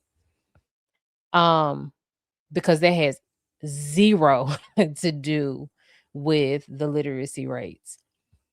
There are so many factors that go into our society not being able to read or comprehend. And it has zero to do with mothers. Socioeconomic status, low socioeconomic status is the number one thing. Black people have been dealing with that for as long as we have been in this country. It was zero. Yeah, I said zero. Black people have been dealing with that since we learned to speak any type of English here. It has been low on the priority list for a lot of Black families because it is more important to survive than it is to read. Because let's not act like we don't have those stories of our grandparents or great grandparents being like, I had to drop out of school in 6th grade and go to work. Like, we have had this going on for a very long time. The women in the Black community have been working since we got on the soil. We have not stopped. This is not a new phenomenon. Literacy rates in the Black community has been a thing since we've been on the soil. Let's stop acting like history does not exist. It has zero to do with it because for a very long time, we didn't even have anyone that went to college. We are still telling the stories of we have this is the first person in the family to go to college. This is the first person in the family to graduate college. Let's stop doing that. We cannot keep blaming everything on the fact that women want to work or need to work. We gotta stop. Like, women are not a scapegoat for you. Women are not a scapegoat for literacy rates. We gotta stop doing this shit. Also, it's taking everything out of me because my mom my mom is a literacy coach. My mom is an English teacher.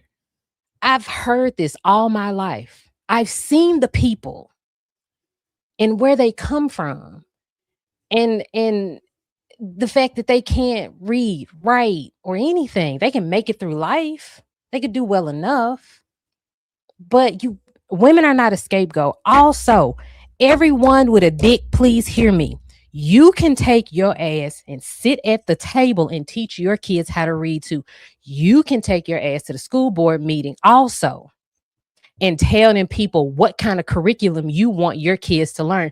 You can also take your ass up to that damn school and go to PTA meetings and all of these things and parent-teacher meetings. You have to stop using women as a scapegoat. We are not the end all be all when it comes to children.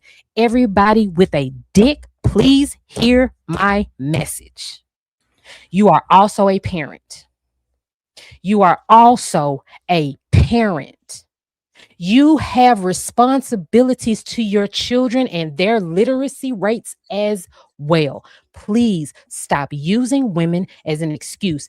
That right there is about to piss me off. You and your weaponized incompetence just because you have a dick and she has a vagina. She is the one that's supposed to be responsible for this sector. You are also able to do that. So, question. If men are going to take responsibility, you said mothers have zero to do with it.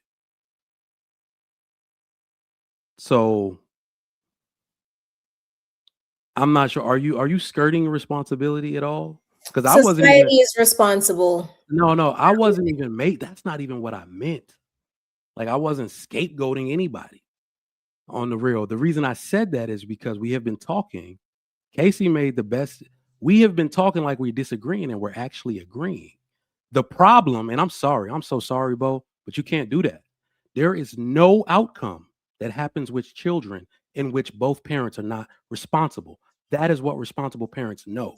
In my children's school, there is a sign on the on the wall in the entrance that says the quality of my education is my responsibility. It's not the school's responsibility. It's my job to make sure my kids comprehend whatever they had been taught in school. I need to look in their backpack to see if they got homework. I need to put it in the right folder so it gets turned in on time. The quality of our children's education is our responsibility. Mothers have responsibility for their children's education, as well do fathers. So I think it's completely deplorable that you just abdicated the whole responsibility for literacy, because we are supposed to own that as parents 100%. If the literacy rate is down, own that. Say it's my fault and I'm going to do something about it, because who else is going to fix it if not us? So that's completely irresponsible. I reject that thinking 100%. The reason these kids can't read and the reason Black children are the worst is because the family is disjointed. It is our fault 130%. And until we get back together and fix that, and men don't have to die at work to pay child support and take care of themselves, because think about this. If you want to know where all the money for your children's enrichment is going, 2 parents living apart is financial ruin. The fact that he has to pay for a separate apartment means his kids can't go to karate. They can't get that math tutor. They can't get their reading comprehension tutor. And that's where all the money is going. That's why it's messed up. So until we get that part figured out. She wasn't talking to you. She wasn't talking to you and Marcus. Because no, she was not talking to you, because you do what you're supposed to do with your children. Your wife isn't raising Casey, so I don't know why you said yourself. Your wife, no. I don't. You were responding to me, Bo. I wasn't taking it as wife. Yeah, no. I think Trig. I know for a fact Trig and Marcus are extremely active fathers with their kids' education. So I don't think that she's talking in general of it being solely a woman's responsibility. And so when you were talking before, it came off as though you were saying that the literacy rate is solely rests on women's shoulders and women's shoulders alone. But we already know you don't even, not we. I already know that you don't feel that way. You feel that it's definitely a man and a father and a mother's responsibility for a child's progress or the lack thereof progress within the education system or within school. So she's not talking directly. She's not talking about you, because you go above and beyond when it comes to your children. Yeah, I got you. But I was also speaking in general. I'm saying that if we're going to look at it, it is a parent's responsibility. I don't abdicate responsibility for any behavior pattern of my children. I'm solely responsible. That's why I whoop ass around here. You got me out here looking stupid. That's the first thing I'll say. You are a direct reflection of your father. Don't be out here cutting up like you ain't got no daddy. Everybody, Jesus, don't do that. Right? So I take those things personal. When I say that from the way they treat other people, the courtesy they give, the yes, sir, yes, ma'am, all of that, that's all on me. All I'm saying is that we don't abdicate responsibility for the outcomes of our children in any way. That's something we cannot do. It is always our fault. That's the only part that I'm actually disagreeing. I'm putting myself in it 10 out of 10 times a day. I'm putting myself in it. Well, one example I can give you is that when you're at a parent-teacher conference and they're telling you your child does something wrong, they're talking to you. They're not talking to my child. They're talking to me. Your child was talking when we were, okay, well, I'm not teaching good enough manners around here. Time to whoop some ass. I don't take that as my child did anything. I taught them, or I did not teach them something, which is why they're disrupting your class. That was my only point.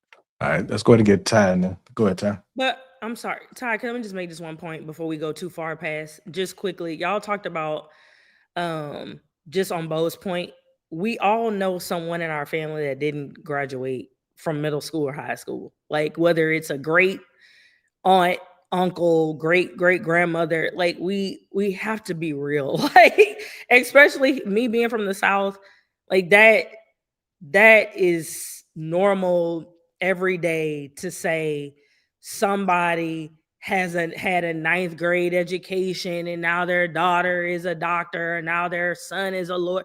Like, come on, y'all. Like, again, we have to be real. We know in the past 40, 50 years, we can all name someone who either didn't go to college, didn't graduate from high school, or barely got out of middle school. Like, that's what was going on 70 years ago. All right, go ahead, Ty. The only other thing I wanted to point out is that because I think the majority of us are educated to a certain degree, and you may, have careers and things of that nature, we tend to only look at our communities from that spectrum, when there is a large majority of people, like Casey was stating, that not 40 and 50 years ago who didn't have it, but don't have it now, right? So it's easy for us to all say, like, Trigger, the reason I think both stated what she stated is because you made the comment that Black women, we have the largest group of educated women right now. So why is it that so many of our children are illiterate? But even with us having the largest group, we only make up 13%, right? So it's a large group of that 13%. Half of those women don't even have children. They opted out of kids. It's the other women who didn't go to college, who might not have finished high school, who don't have the father around, who didn't grow up around people who were educated, who aren't on the same level as us, whose children are still going to school with our children, right? That brings down that level or brings down that statistic. And I think we have to kind of take that into consideration as well, right? We're dealing with a group of people who don't have the education themselves. They don't prioritize education. They don't really care about it. Or they're single mother households where they can't even focus on the education because they're working constantly. Like Michelle stated, after her husband died, she had to focus on working. So there were certain times where she was falling off on certain things with her children, not because she wanted to, not because she didn't care, but because she literally just did not have the time. And so I think we have to still take that into consideration, and really just think about that when we think about the bigger picture realistically, especially within our Black community, because there are a lot of people that are still struggling, that still don't have the education, that just still can't do it on a day-to-day basis. And that's not to make an excuse for them. It's really just the reality of the situation. That's all I want to add. All right. Pearl, you haven't spoken in a while, right? Go ahead. Then we can go to Pretty. To comment on the literacy rates, there's a lot going on with that. I kind of wanted to go back to highlight what Ty was saying about COVID. That may seem like it's like an anomaly event, but what it did do was highlight what's happening inside the homes, what we don't see when they come to the schools. What it did show us was how uninvolved a lot of the parents are, like without even including their literacy rates. Because we had old schoolers who probably didn't finish school, but they were serious about the youth. Like reading and writing was something that was done religiously. Like there was no such thing as you walk in somebody's home now and there are no books. Like when's the last time you read to your kid? There's a technological advancement that we have gotten so codependent on that it's like the babies are born with iPads and they go home with them. Like those can't be your first teachers. But they are. And a lot of us are having a hard time getting the students acclimated with literacy. I know when we were coming up, we had like the little Pizza Hut rings where like you read ever so many and then you go get the little personal pan pizza. Like we used to rush to read the shit. We weren't caught. What'd you say, Chicken Mike? I said they still got them. They still got the Pizza Hut card. And that's the sad thing, that it's not as popularized and promoted. It's like it was the Book It programs. Like they're just certain things that we don't have that are much needed. And again, they're replaced with babysitters, like the iPads and the phones. So anyway, I'm gonna wrap that up. We've dropped the ball with that collectively on both sides. that's not a singular gender specific failure. We failed our children and we're continuing to do it. But I don't want to hold y'all on that because I'd be on that all day. I know I do that. Family versus lifestyle, again, that's subjective. We know it's family based, but we also know a lot of us come from broken families. Like we can't just say that and then just dismiss that. So a lot of people delve into their lifestyles and become individualized because of their broken families.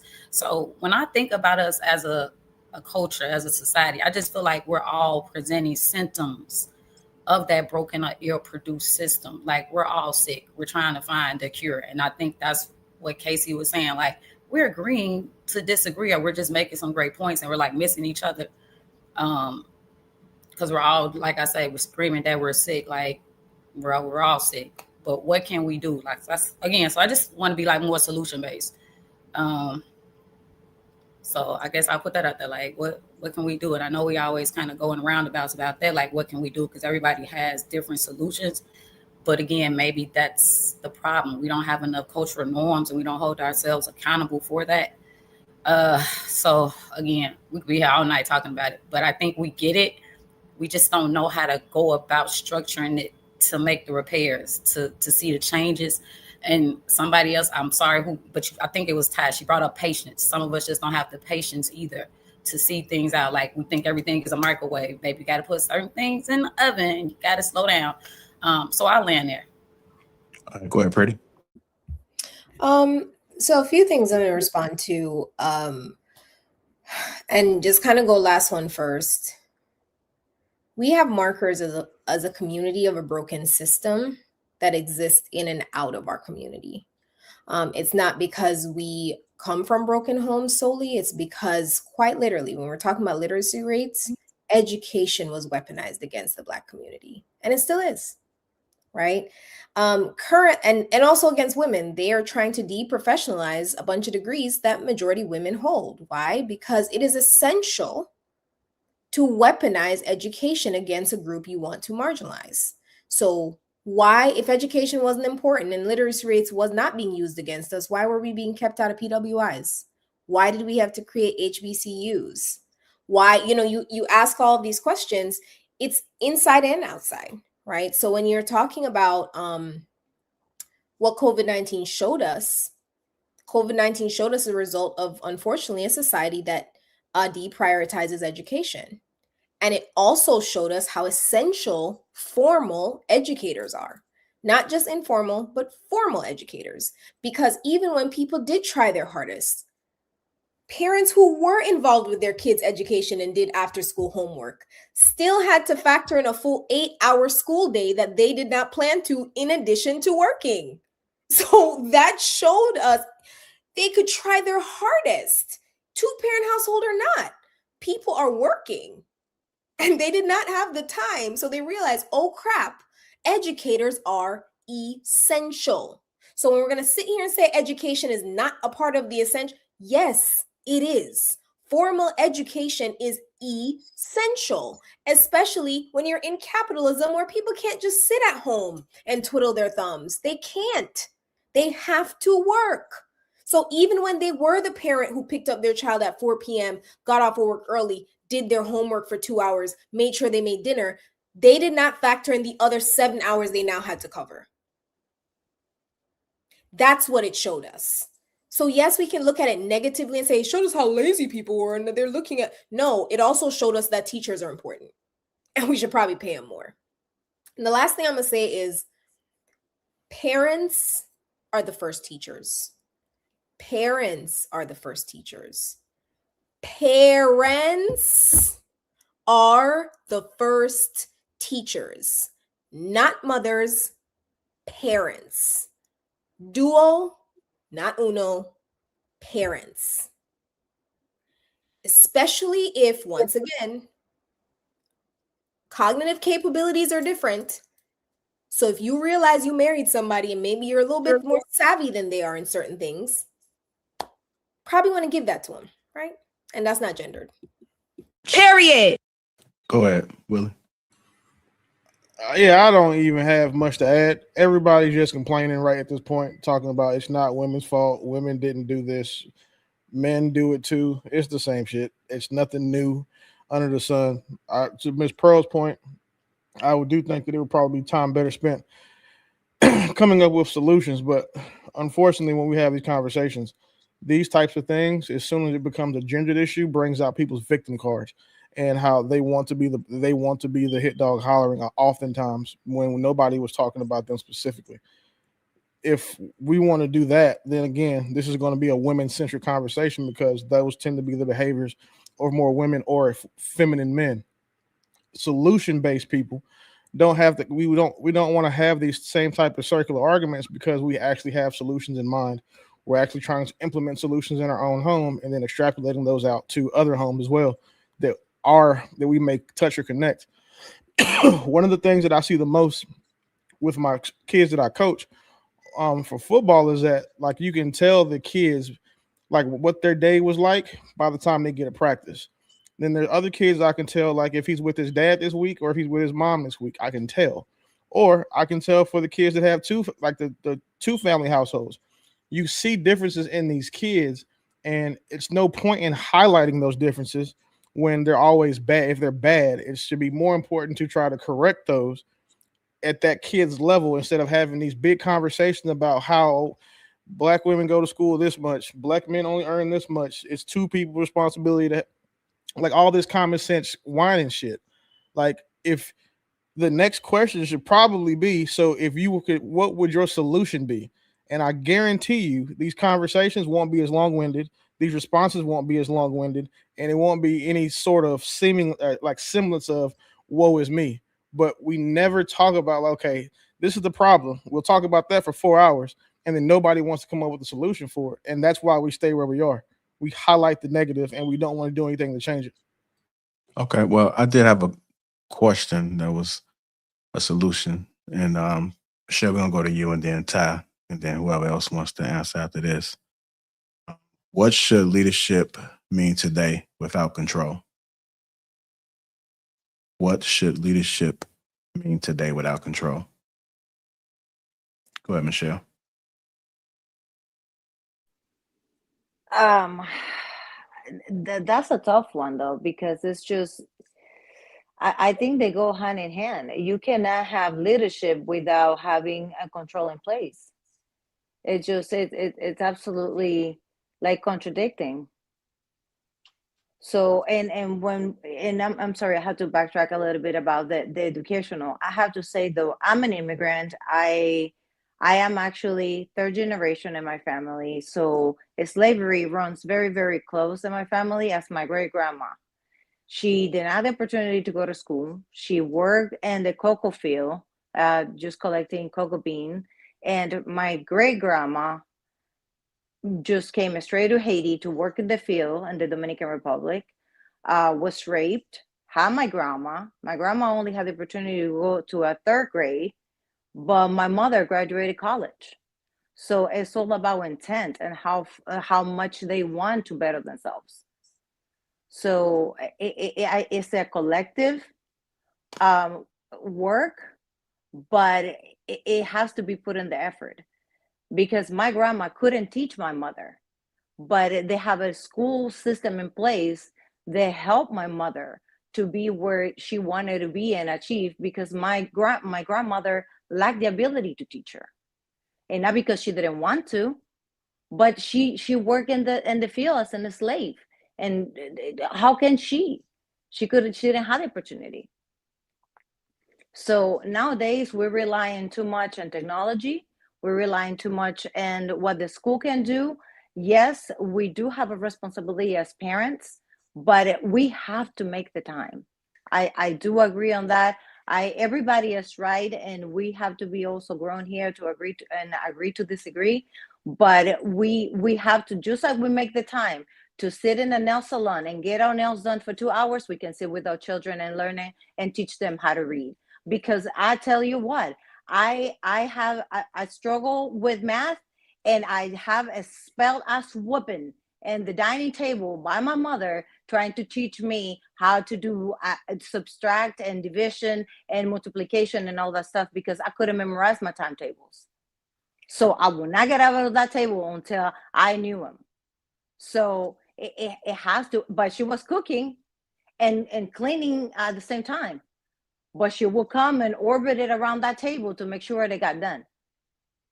So, and it's just, I was not raised in this country. I came here at the age of 16, but I can tell you that also I have the challenge of how can I teach my children, math that I was not taught.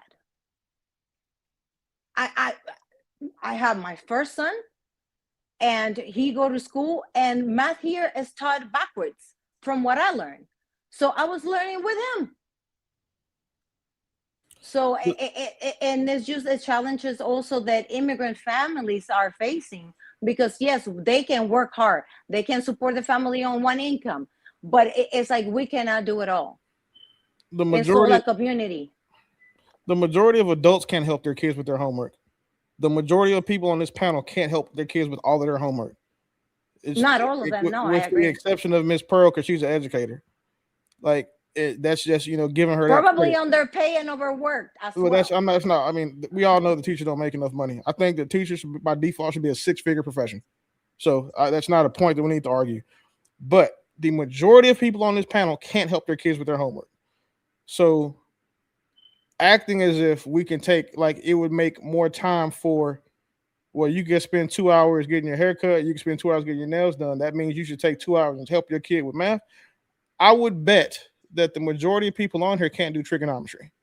I would also bet that the majority of people on here can't even teach kids how to break down regular multiplication tables or factoring now. Or we can't even teach kids the new order of operations because we were taught PEMDAS. And apparently, if kids do that shit now, they get the answer wrong. Like the way that school and curriculum has evolved since we've become students, they don't want the kids breaking down multiplication tables the way that we used to.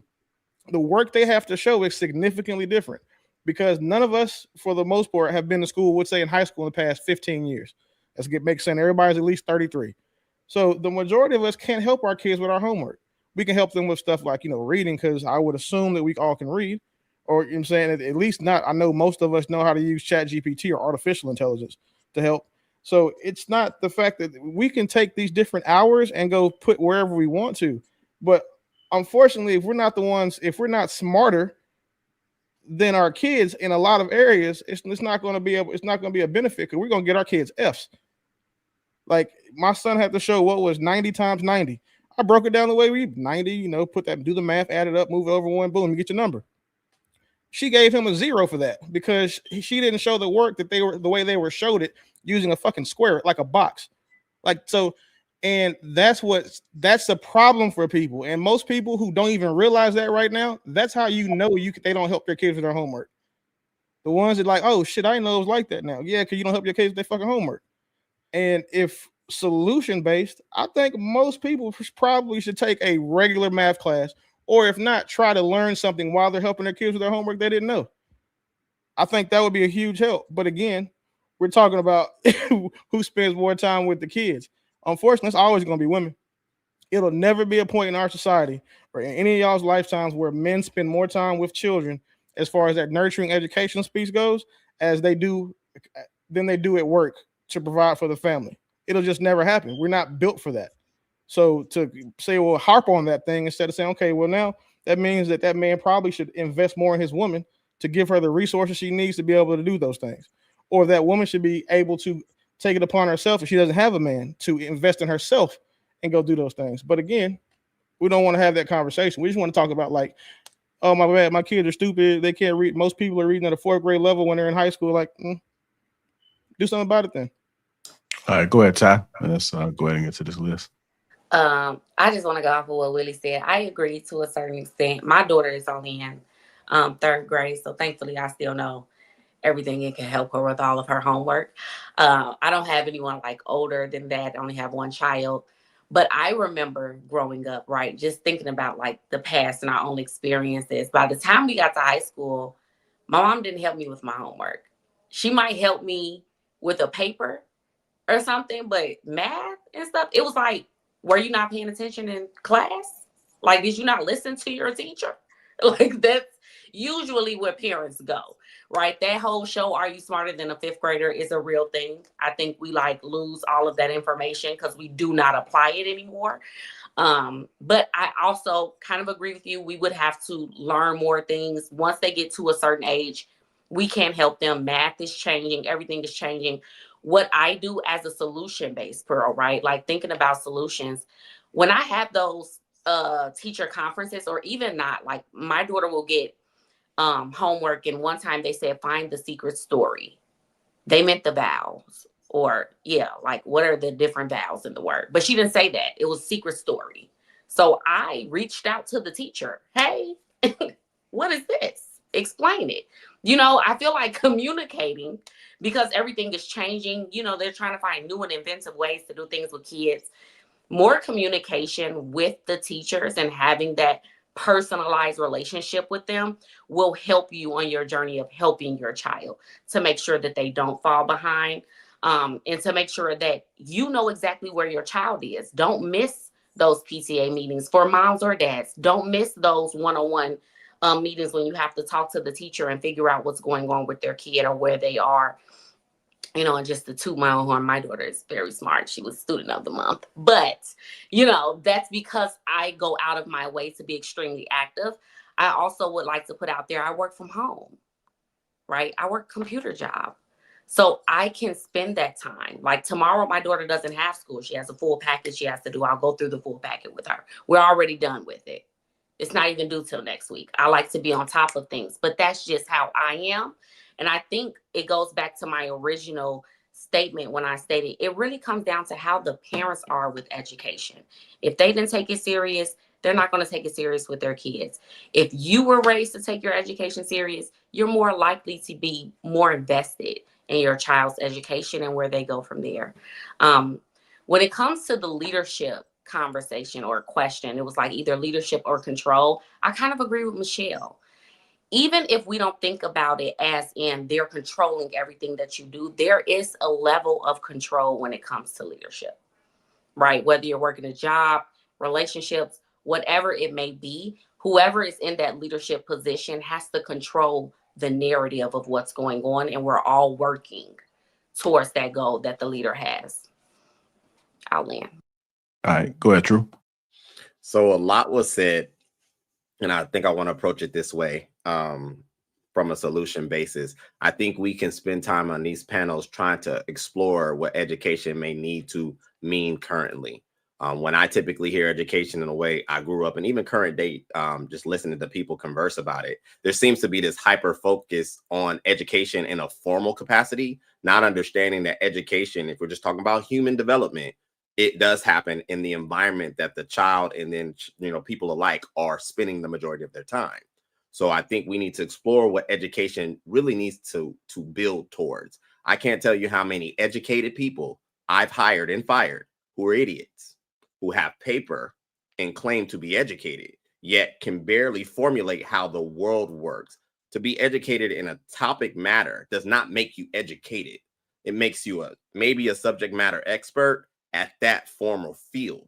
But to be educated, you need to be optimal. You need to be dynamic. I'll use Pretty's word, a dynamic human.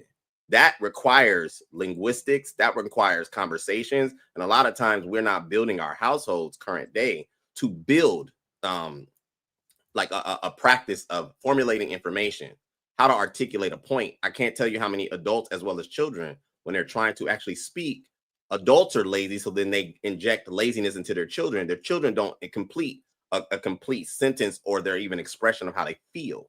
And then nobody's there to hold them accountable in the process. So education in itself, just passing classes and getting a piece of paper and then going out into society and clamoring for the fact that you feel important is going to miss the mark. We need to figure out, I think, what it needs to look like holistically as well as structurally, in my opinion. And then leadership, the question you asked, JR, control maybe seems like an abrasive, aggressive word. So maybe we should say structure. I mean, I don't know why when one says control, certain people react or respond that way. But yes, if you are leader, that comes with a certain level of control, oversight, vision, maybe dictatorship, if you want to call it benevolent, that's fine. But you cannot build anything without structure, control, leadership, kind of common sense, at least in my opinion. So you guys are making great points. I'm actually sitting here just listening and taking a lot of things in. But going back again to the educational focal point, I think just moving forward, we need to figure out what that looks like for us current day, as well as the little ones coming behind us and moving forward. And I'll land. You know why control triggered these women. You know why that word did it. Don't play crazy. I'm trying to do better in 2026, Willie. You know, nigga, you trying to lie? No. What are you talking about? You know exactly why the word control triggered them. Like, what are we talking about? Control, submit, all of those words. What are you talking about? Come on, True. Just don't speak for all of us. Don't speak for all of us, Willie. Hey, What his I dog will is gonna say- holler. So notice how everybody else they have to tell me that because it didn't apply to them. But the people that it applied to tend to speak up. But I understand where you're coming from. Oh no, you don't know my point of view, but okay. What I will say is, by definition, submission sounds really crazy. But I completely understand men's meaning of, because it's a completely different definition for submission for men. So listen, you got me there. But by definition, control is not such an egregious word. But because controlling men tend to be abusive, that tends to be why people, like, women's ears perk up when you say control. Women like me anyway, I don't know. But now what I will say is I'm extremely like solution based, but we have to actually recognize the problem first, because if you don't know where it came from, you can't recognize it and solve it at the same time. So I'm always going to bring up the things that happened, so that we can get to the things that should happen, because if you don't know how to recognize the problem, then you cannot implement a good solution, because it's just going to keep happening over and over and over again, which is why we're back here with a carrot stick for president. But I digress. I want men to understand that I am never like blaming men for everything.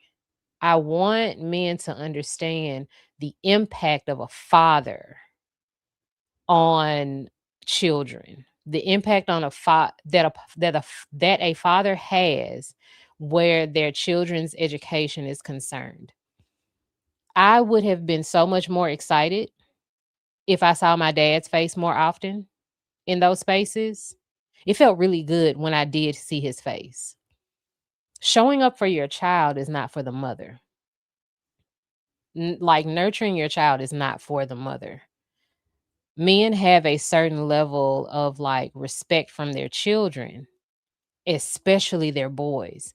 And when you show your face and when you make an effort for them, they try harder because they want to impress you, because dads are often not seen in those spaces. And so I'm just telling you from the perspective of a child who would have loved to have their father there and present. I know that you all have to provide and you all have to work and all of that. That's cool. But making an effort to be seen, making an effort to actually be heard and make some type of impact with the teacher, with the school, with your child, because children are like, that's my daddy right there. Like, have you ever heard a child say, that's my daddy right there? They be so excited.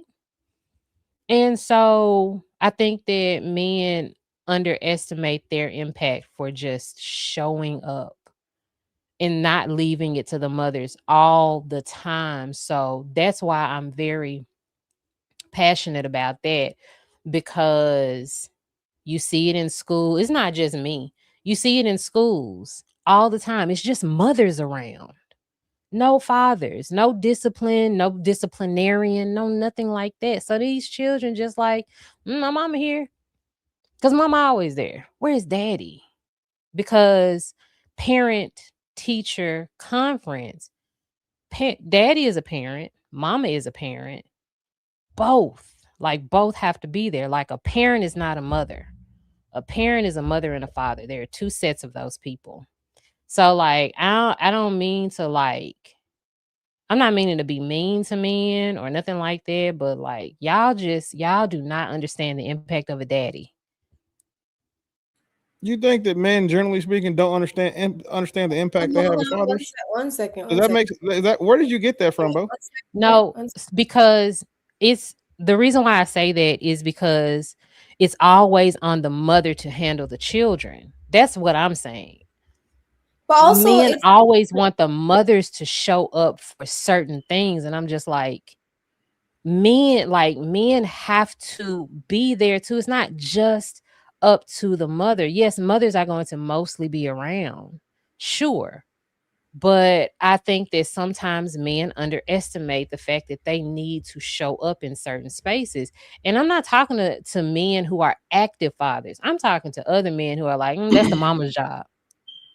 Bo, It's so not. question: if say you're married, right? You and your husband both work. You get off work at 3 o'clock, but he can get off work, but he makes more than you. But he typically works an extra, overtime, 4 hours, and he gets off at work at 6. But the PTA conference is at 5 o'clock. Would you rather him let you go to the PTA conference and him stay at work and earn that money, or he'll miss that money and come to the PTA conference? No, I'm talking about it if it No, can that's happen. answer that question. I know what you're talking about. No, I'm yeah. I would not rather he get off early to go. I want if it can happen, it should happen is all I'm saying. If it's okay. feasible, There's no argument. So that's now I didn't think you argued. That's almost like a common sense argument. Like if both people should be there, they should. I don't think any man up here led or said anything or implied. No, not up here. Okay, but I wasn't talking about y'all. Yeah, if both parents can be there, they absolutely should. No argument there. Okay. Yeah. Go ahead, Pretty. I'm sorry. Yeah. But even if he has to get off early to come to a PTA, if it's an important event or it's something that maybe there's an announcement or it's a key thing, I think it's feasible for him to try to go as well.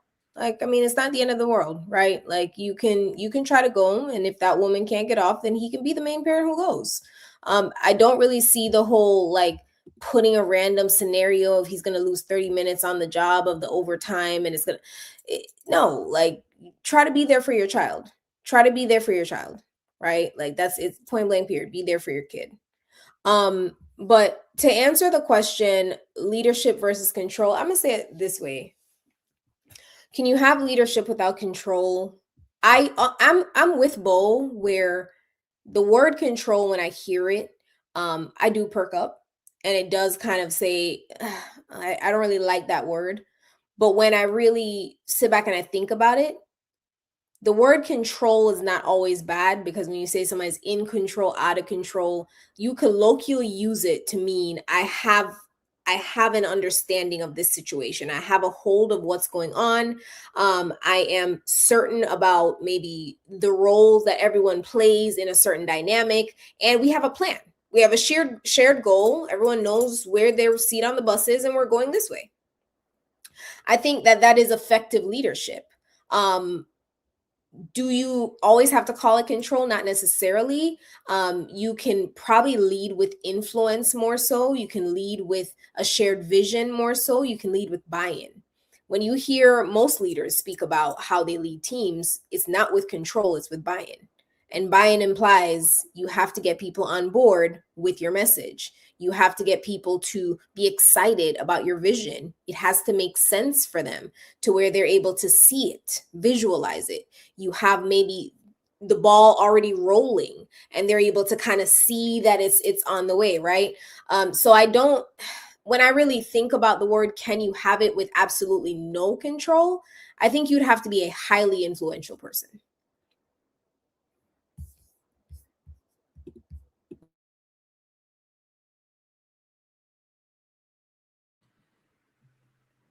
Oh, is it my turn? Yep. I'm thinking about what Pretty said. I think, yeah, I think I agree there. Why do we look at control like a bad word? Probably because people can use it negatively, but there's really no way to get around it. You cannot have leadership without the ability to control and create structure. I've said it on numerous podcasts. The reason why my family, my immediate family, has seen any semblance of success is because I am obsessed with control. But I have to be. And I think the part that I harped on when JR asked the question originally was he says, "What does it mean today?" That's what I heard. And that's where I started thinking what it means today. And I can't speak for women, obviously. So I'm going to speak to the men. Men today have to grab back control of their families. Nothing in this society will be fixed. Willie's point probably went over a lot of people's head, but it needs to stick.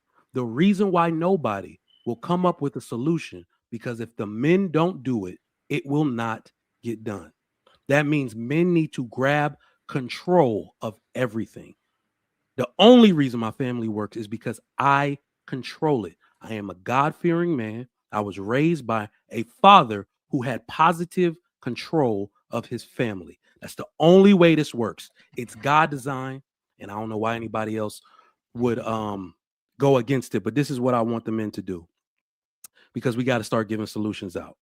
You need to resist shame and give up your need for external feminine validation.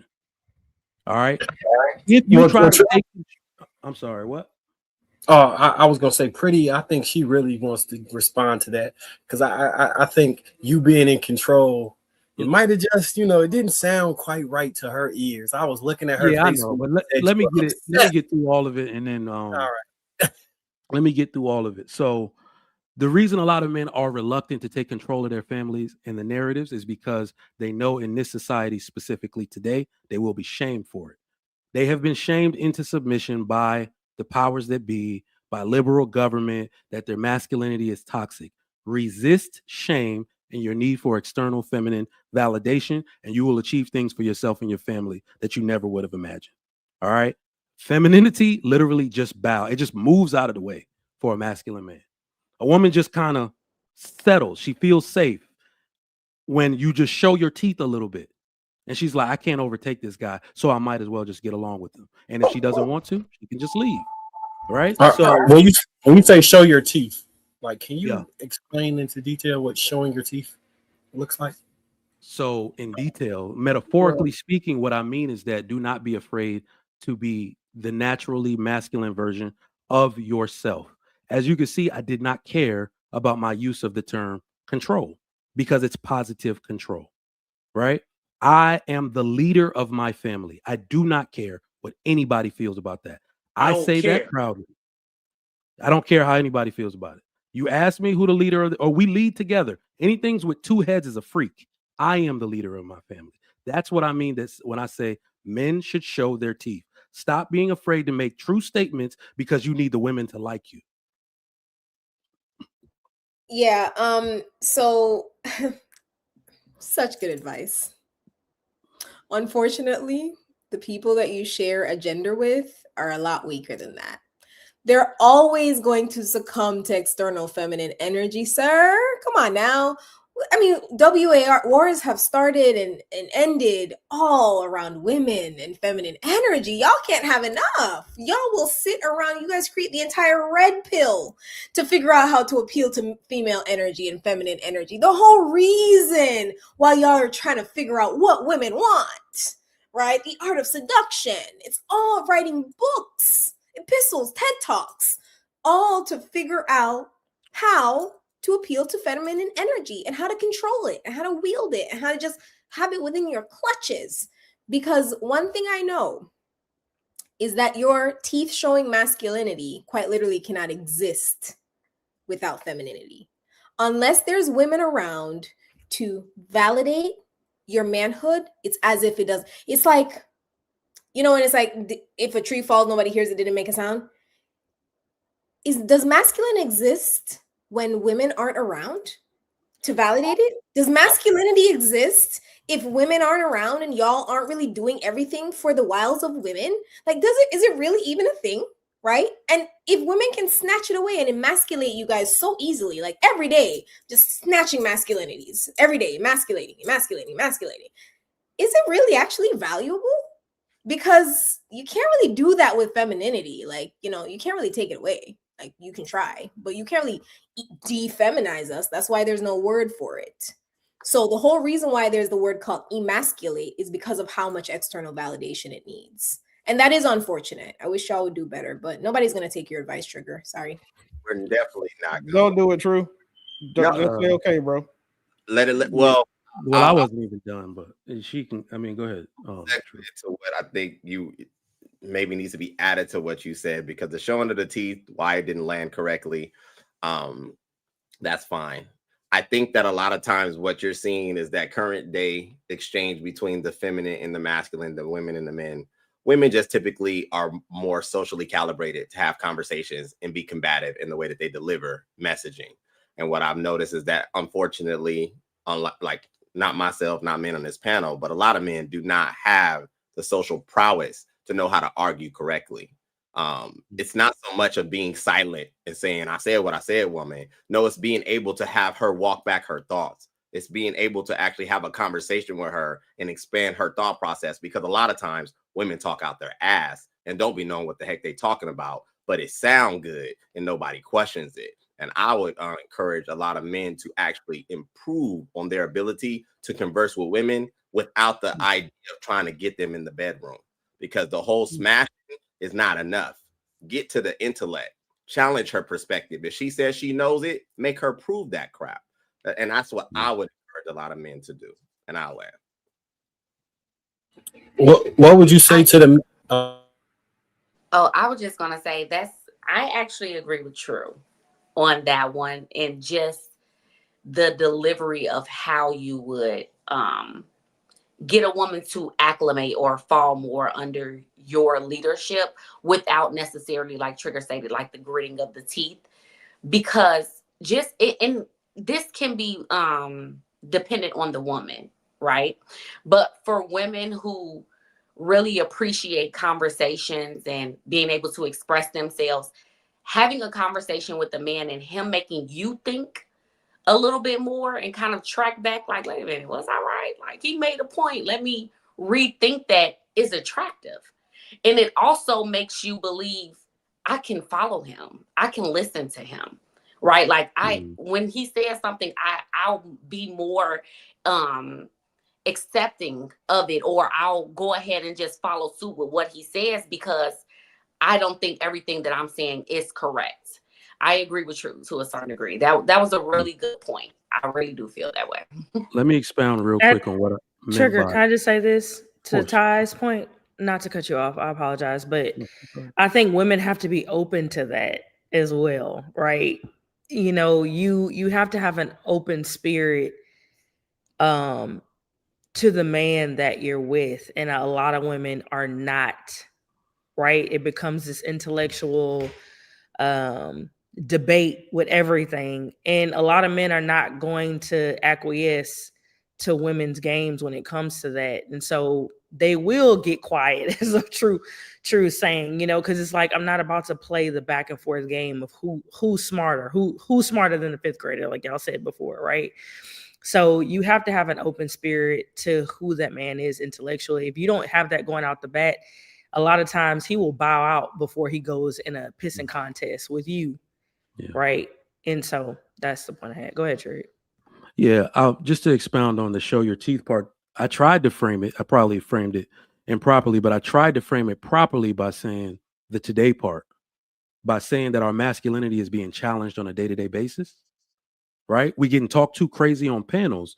And I'm telling you, the only way that anybody's going to take us seriously, again, I didn't say bite her. I said, show your teeth. You are a man. She must have forgot. So show her. You don't have to do anything after the fact. That will make somebody realize who you are versus them. My sister-in-law, this was Christmas, maybe. They come over for Christmas Eve, the pajama party and everything. And, my wife had just gotten her hair done, all this type of stuff. and she drinking. You know, people get a little honest. She's like, I love the way you have my sister out here, something in her femininity. And I'm the type of person, I'm actually pretty stupid for this. Every time you ask me a question, I give you a little answer. So I'm like a buzzkill. Y'all could tell, right? So she said, how you got my sister out here just being as feminine? And I looked at her and was like, because I don't let her play in my sandbox. I thought she was really asking me. And what I meant by that is saying that your sister behaves so feminine, so light, so airy because she is a woman. And anytime, and this is something we've all seen in our marriages and relationships, because of the time that we live in, we act like it's okay for a woman to do man things or a wife to jump in and say, I'm the breadwinner. No, I do not let her play in my sandbox. I show my teeth, which in turn lets her be uniquely and unwaveringly feminine. She cannot come over here doing any of that stuff.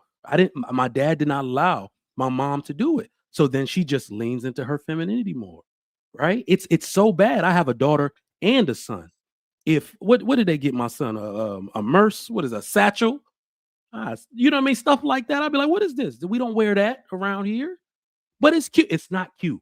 Don't buy anything that look like that, right? I keep the masculine in the masculine space and the feminine in the feminine space, and that's better for everyone, right? She doesn't even want to dabble in things that are overtly masculine so she could prove something to herself, right? So that is really what I meant to say. Anytime a woman wants to trifle with you like that, let her know. Just remind her, like, I'm man, you woman. Ooh, ooh, get out my space. You know what I mean? So, and it's better for the relationship. The saying that there can't be any type of masculinity without femininity, it doesn't pass the standard logic test. The same way that men apply their masculinity to women, they apply it to men, is through the application of dominance. We dominate women in several different ways. We can dominate other men different ways. Typically with men, we establish our dominance through the threat or application of force, i.e. violence. Because again, a man can trigger his face, his teeth, and he'll be like, you know what? I'm not fucking with him today. Like he's over pacing back and forth, talking to himself, and he got a big ass gun. He might cross the street and not mind his business.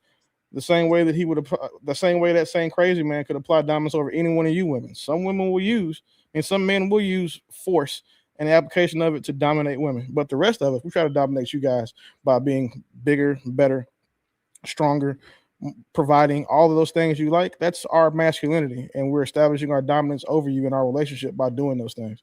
So unfortunately, it's true that you can definitely take femininity away from women. Studs do it all the time. They're experts at it. All you need is 7 sports bras, a cabbage bean, some a banana plant leaf, and some ace bandages, and now you a nigga. Like, or a Manny Fresh haircut and some Timbs. So like there are several ways you can defeminize women. And the fact that we're saying there's not a word for defeminize, the actual fucking word is defeminize.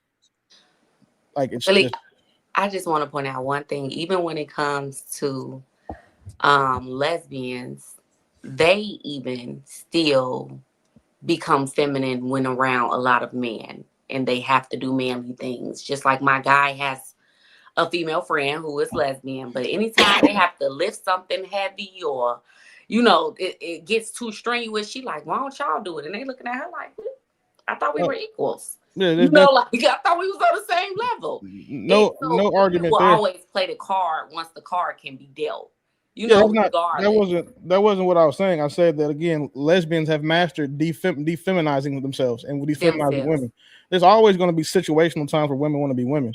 For example, all of y'all could be the most insufferable people on these panels, but in life, if something bad happens to you, like you say, I hate men, I wish all men would die. But if somebody is about to murder you, you don't want 3 little ass 5'2" police women showing up to protect you.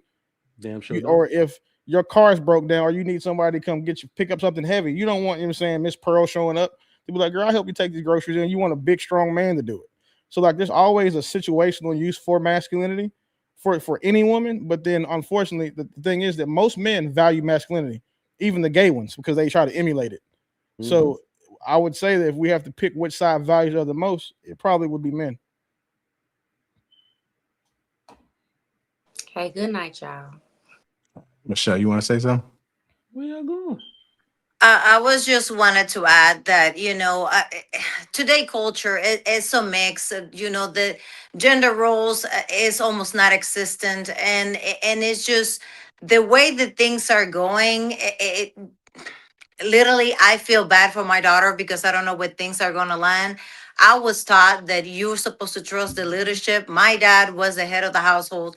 And yes, my mother could give her input, but at the end of the day, we will do what my dad said, the things were going to get done because he knew best. And my mother needed to trust the leadership. I was raised that way. I did the same thing. And it had never failed us.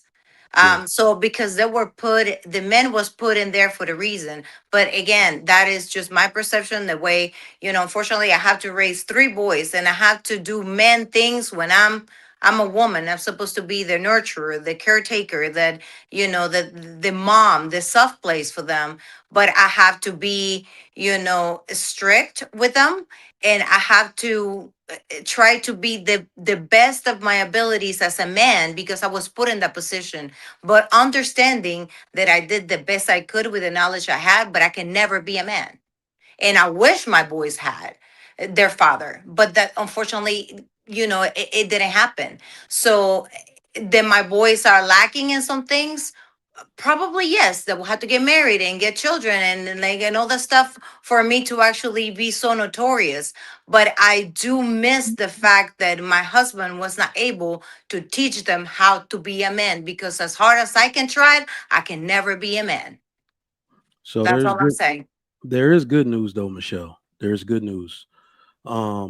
You said you don't know what's going to happen with your daughter. I no longer worry about that because if you can see the subtle things happening now with Gen Z, right? They're saying the alcohol industry has lost almost $1 billion because Gen Z don't drink. Now they're doing other stuff, but the habits are changing. Now, our generation and even Gen X, we did a lot of talking, right? In the 80s, you can go find clips of people saying stuff like, I don't see why I need a man in the house. But now there's a generation of results happening when the man is not there. And I want you to focus on that word. The results are blaring. They're obvious to everybody. And eventually the children become smart enough to realize why things happened the way that they did. They are able to put 2 and 2 together. That's one thing you cannot run from. When I was younger, and if you can remember, I'm a first generation American. My parents are Nigerian immigrants. I would be like, yo, why these people on the bus, same bus as me, got so much stuff that I ain't got, right? But now I understand that they had been here and how they acquired things. So now I have a better understanding. And that's what's going to happen to these children. They're going to realize like, wait, daddy wasn't really, this was a contentious relationship, but they could have got along better for my sake. Like you said, like that's what you see the kids saying now, where you notice who has all the results. The people that are married, the people that do the good work to stay together, right? The people who find positive role modeling and do the work to stay within the community, their children bloom into what we would say are productive and functional adults, right? And everybody's going to realize the source of all their deficits. So we're just now seeing in Gen Z the changes that they're making to not end up like their parents. If there are certain statistics I want people to look into, there are more mothers now that do not speak to at least one of their children. They have no contact. That's indicative of what we're talking about. So she's like, I'm not messing with you, mom, because my whole life I was for you, but the decisions you made, making me think that you were doing it in my best interest, were not in my best interest, right? Not to blame it on mom. I'm just saying that's the unfortunate situation in which. But again, how can a child judge the parents the way they were raised when they did the best they could with the knowledge they had at the time, though? No, I'm not even saying it. It's a TikTok, to his point, it's like a TikTok group of moms, older adult parents talking about how they feel like their kids alienated and just completely removed themselves from them.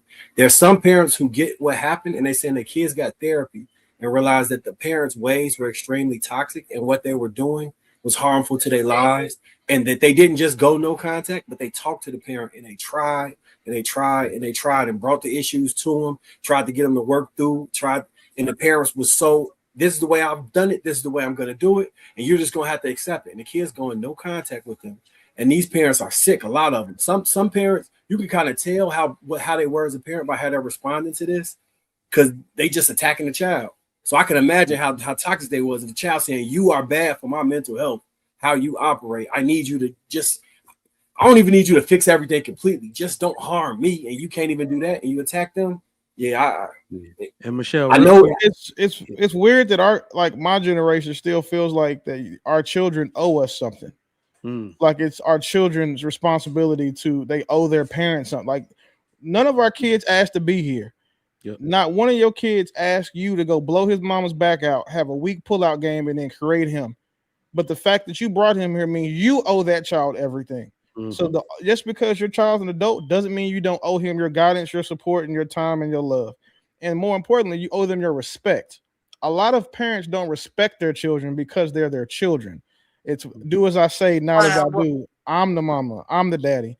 And that's why you see a lot of kids going no contact with their parents. I have no issue with that. One thing that I've had to push back against my folks on is like, hey, I don't owe y'all shit.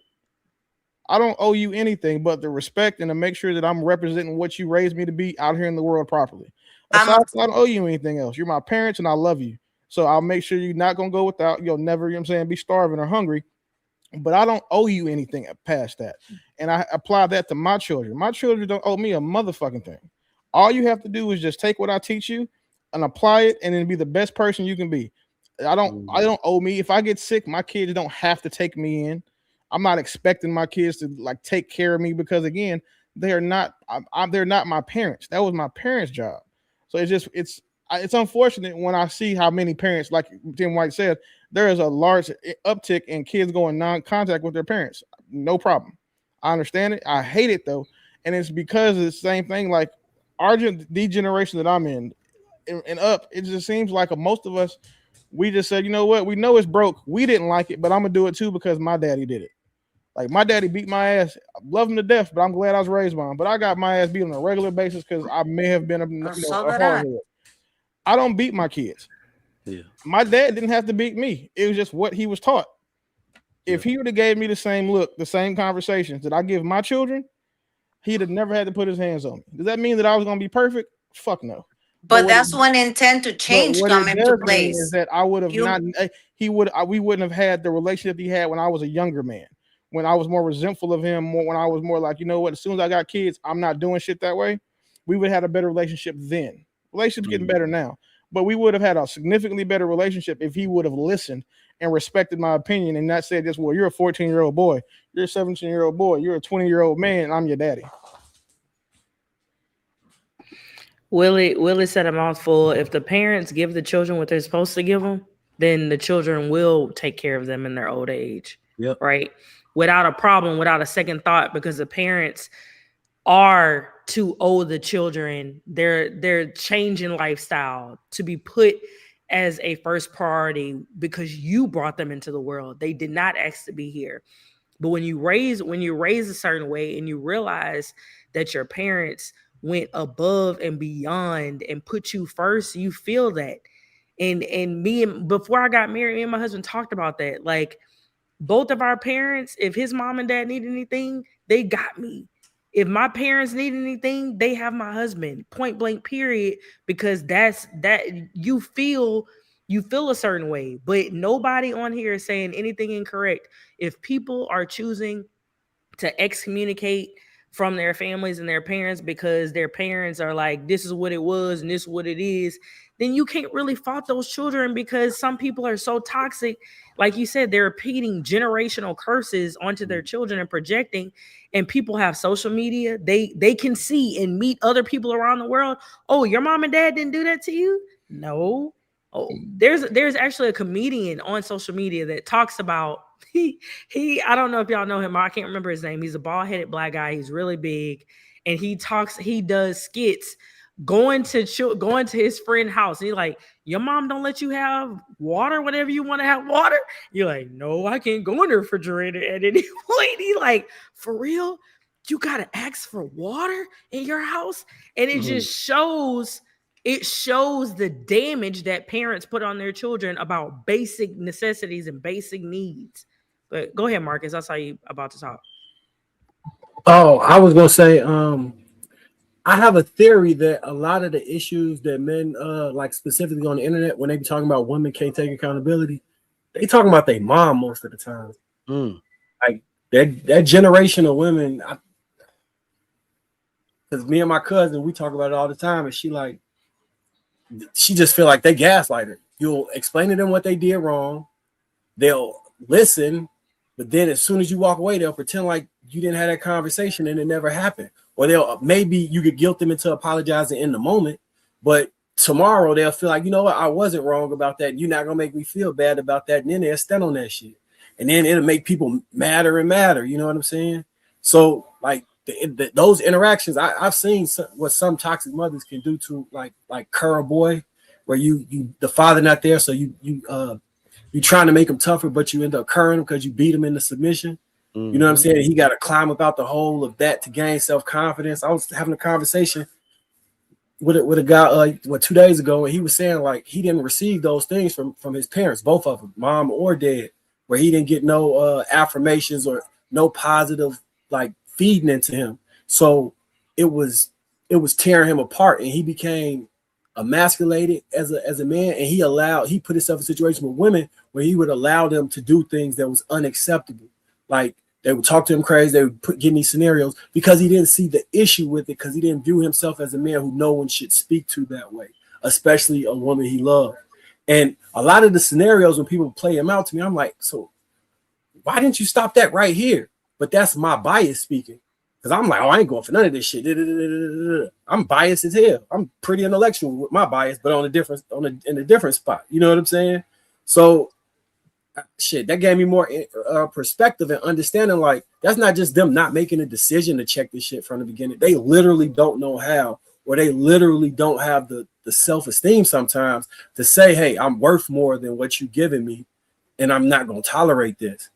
And that stuff got to come through like self-healing, therapy, all type of stuff. Like, yeah, parental, especially early childhood development is so fundamental in the children. That was outside of me making up for with my father, that was the specific reason that I put so much into it. You remember how I was talking about how I was going to develop their childhood identity, Casey, when we would be at the barbecues? I'm like, yeah, she can't watch no white women on TV. And like, I was so adamant on making sure my daughters viewed themselves in the positive light. Like, I went above and beyond because I was reading articles on early childhood development and how that plays out for the rest of your life.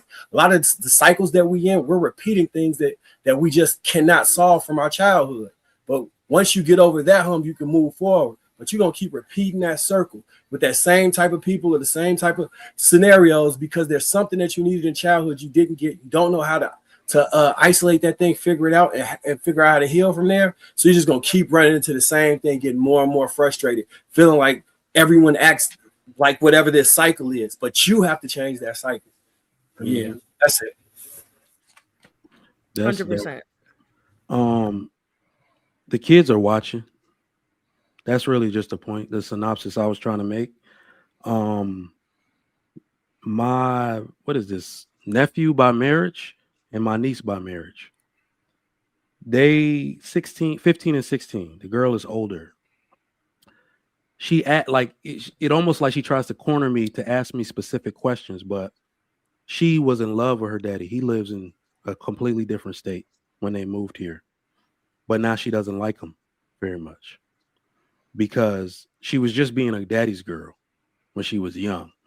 But now when the questions that she asks me is about why do I make certain choices? She'll say stuff like, you're just like my daddy. Why didn't he marry my mom? And why don't we live in, a house like this? Or what would I have to do to, she's picking my brain. And I had no idea all these years. She's basically saying, why didn't my daddy make these decisions?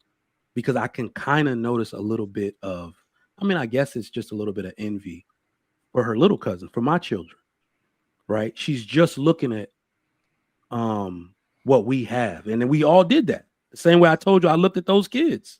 I'm like, man, my parents dirt poor in the beginning, right? I was like, damn, we don't got nothing. But I get it now. It's like, oh, she's basically saying, I wish she would have did more and maybe did more, treated my mom right. I wish she didn't go to jail. I wish she didn't do all these things. And it just shows you the children are watching and it's starting to take shape. Some will repeat the mistakes, unfortunately, if they are mistakes. But I think we're coming to a fever pitch where the results are so bad that everybody knows they don't want them. The smart kids are going to be like, what do I have? At least they're going to start by asking a question. What do I have to do not to turn out like that? And so I think we need to find those kids and kind of shepherd them, right? Because that's a pivotal moment in society that, we can take advantage of. And when I said that I do not know what is going to be for the future of my daughter, I mean into the fact that right now kids are identifying as a tree or this or that or the third. That's what I'm saying. It's just like where their identity is being challenged. Like I'm teaching her something at home based on no doubt the way I was raised, and also, ground her in the church and certain things. But then she goes out there in the world, and it seems like almost everything that I'm teaching her is wrong, because vast majority they're going with the flow, and people are walking because they see other people walking. Yeah. Not because they're trusting their 2 feet. So, it's just, it's as the time goes by, it's more challenging to become a parent because it seems like you have to do double the work. It's even worse than just. How old is she? If you She's don't mind me asking, 14. Michelle. 14. Michelle, you got to change her environment. You got to change her environment. If you feel like you're losing, got to change her environment. Oh no, not at all. Like I have a great grip, but I'm saying eventually she will have to be on her own. I'm growing her backbone right now, and hopefully, and I'm very trust that she will be, well on her own. But at the same time, pressure it force things to bend. So I am. No, you 100%. No, you 100% right. And I don't think it's just when you were saying people are walking away and becoming trees and stuff. They're being bullied into these things.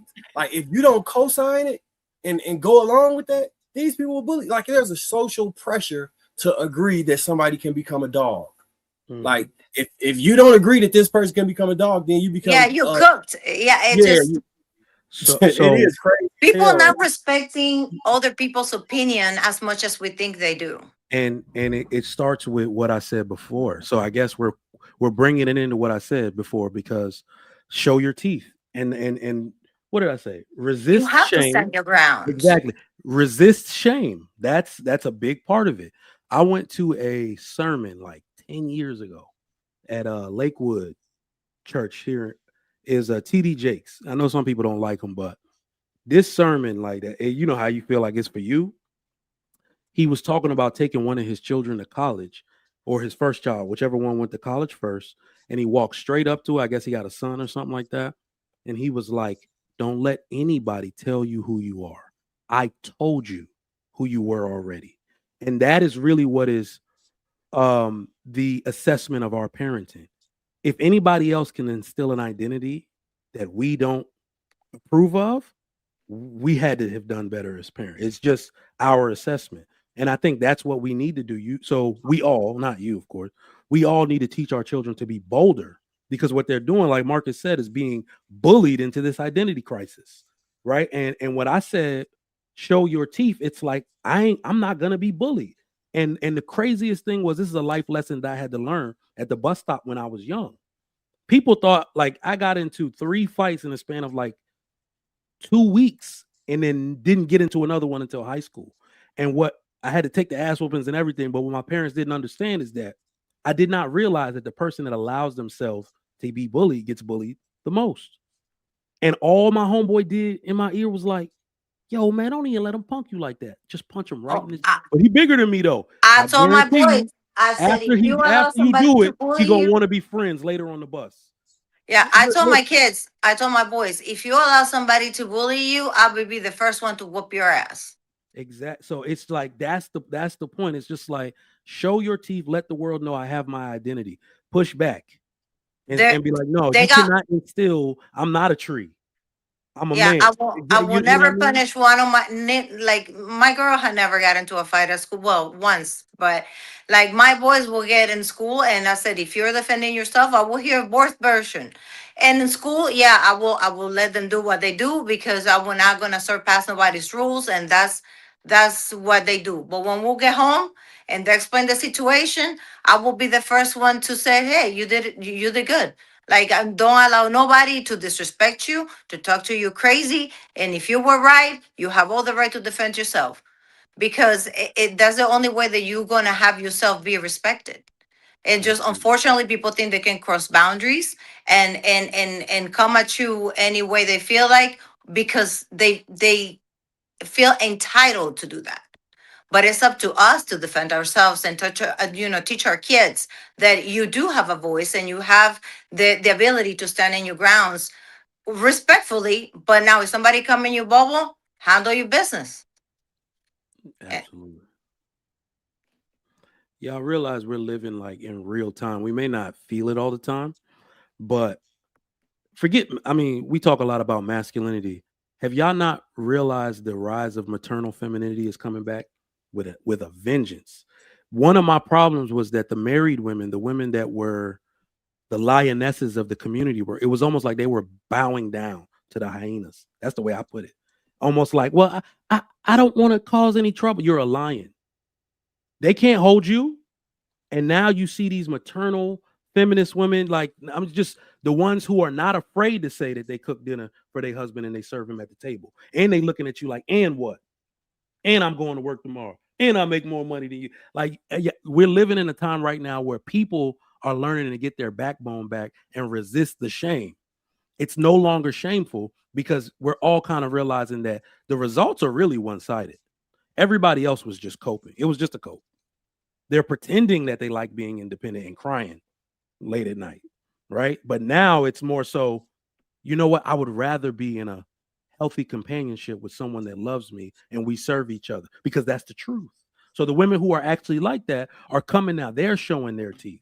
I see a new reel every day of a woman just going in on women like, y'all are losers. I'm really winning out here. And she putting her ring in the camera. So it's happening in real time. I tell you one thing from a woman perspective that have to raise 3 and then eventually 4 kids by herself because of the passing of my husband. And I had to do it for so many years. I'm tired. I wish I have my husband that can take care of me so I can just continue to be the nurturer to take care of him, take care of my kids, and I can have some time for me. Like I don't know how the women's out there are saying that they're just so proud to be like the boss bitches and the this and that and the third that they don't need no man. It felt so good to have my husband to bring the bread home. And my only concern was to make sure the dinner was ready and just take care of my kids and my husband. Like I didn't have to worry about anything else. And having all this responsibility, sometimes I feel that I cannot handle it all, but I have no choice. I'm tired. That's the truth, Michelle. You see how easy it was for you to say that? If we clip this and put this on Threads tomorrow, you getting dragged. You pick me. You see how easy that's the truth. We know that.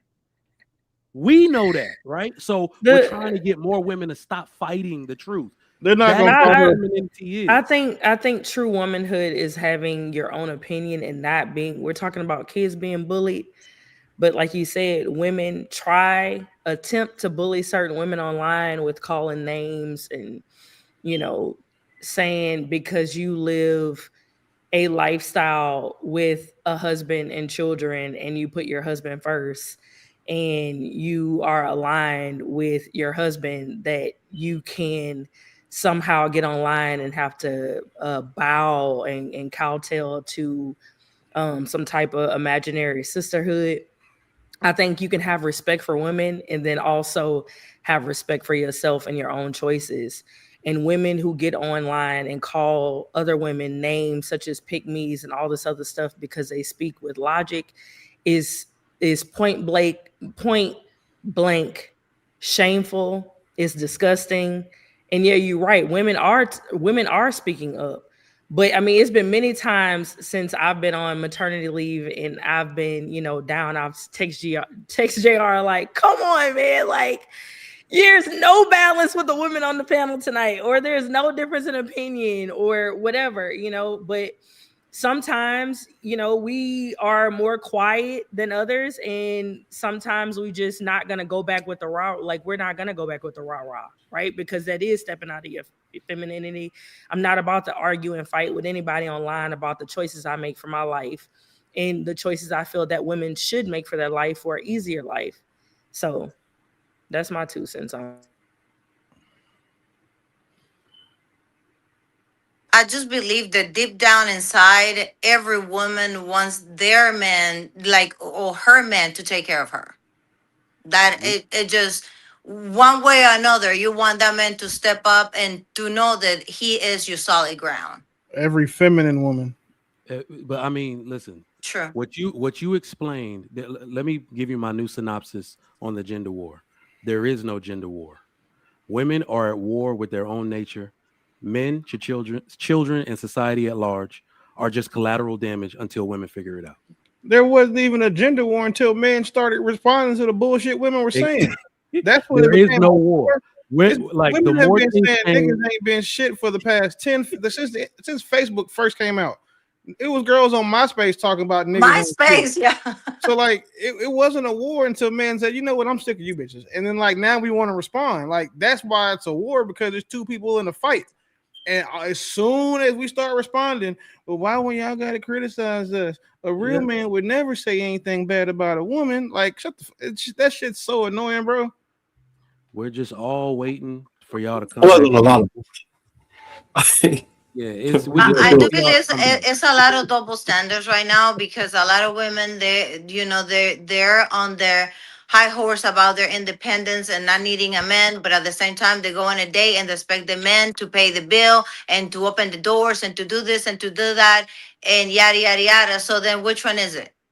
The more things change, the more they stay the same. Yeah, go ahead, Bo.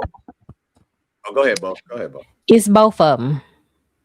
Because let's not act like men don't have double standards as well. We both have double standards. Like we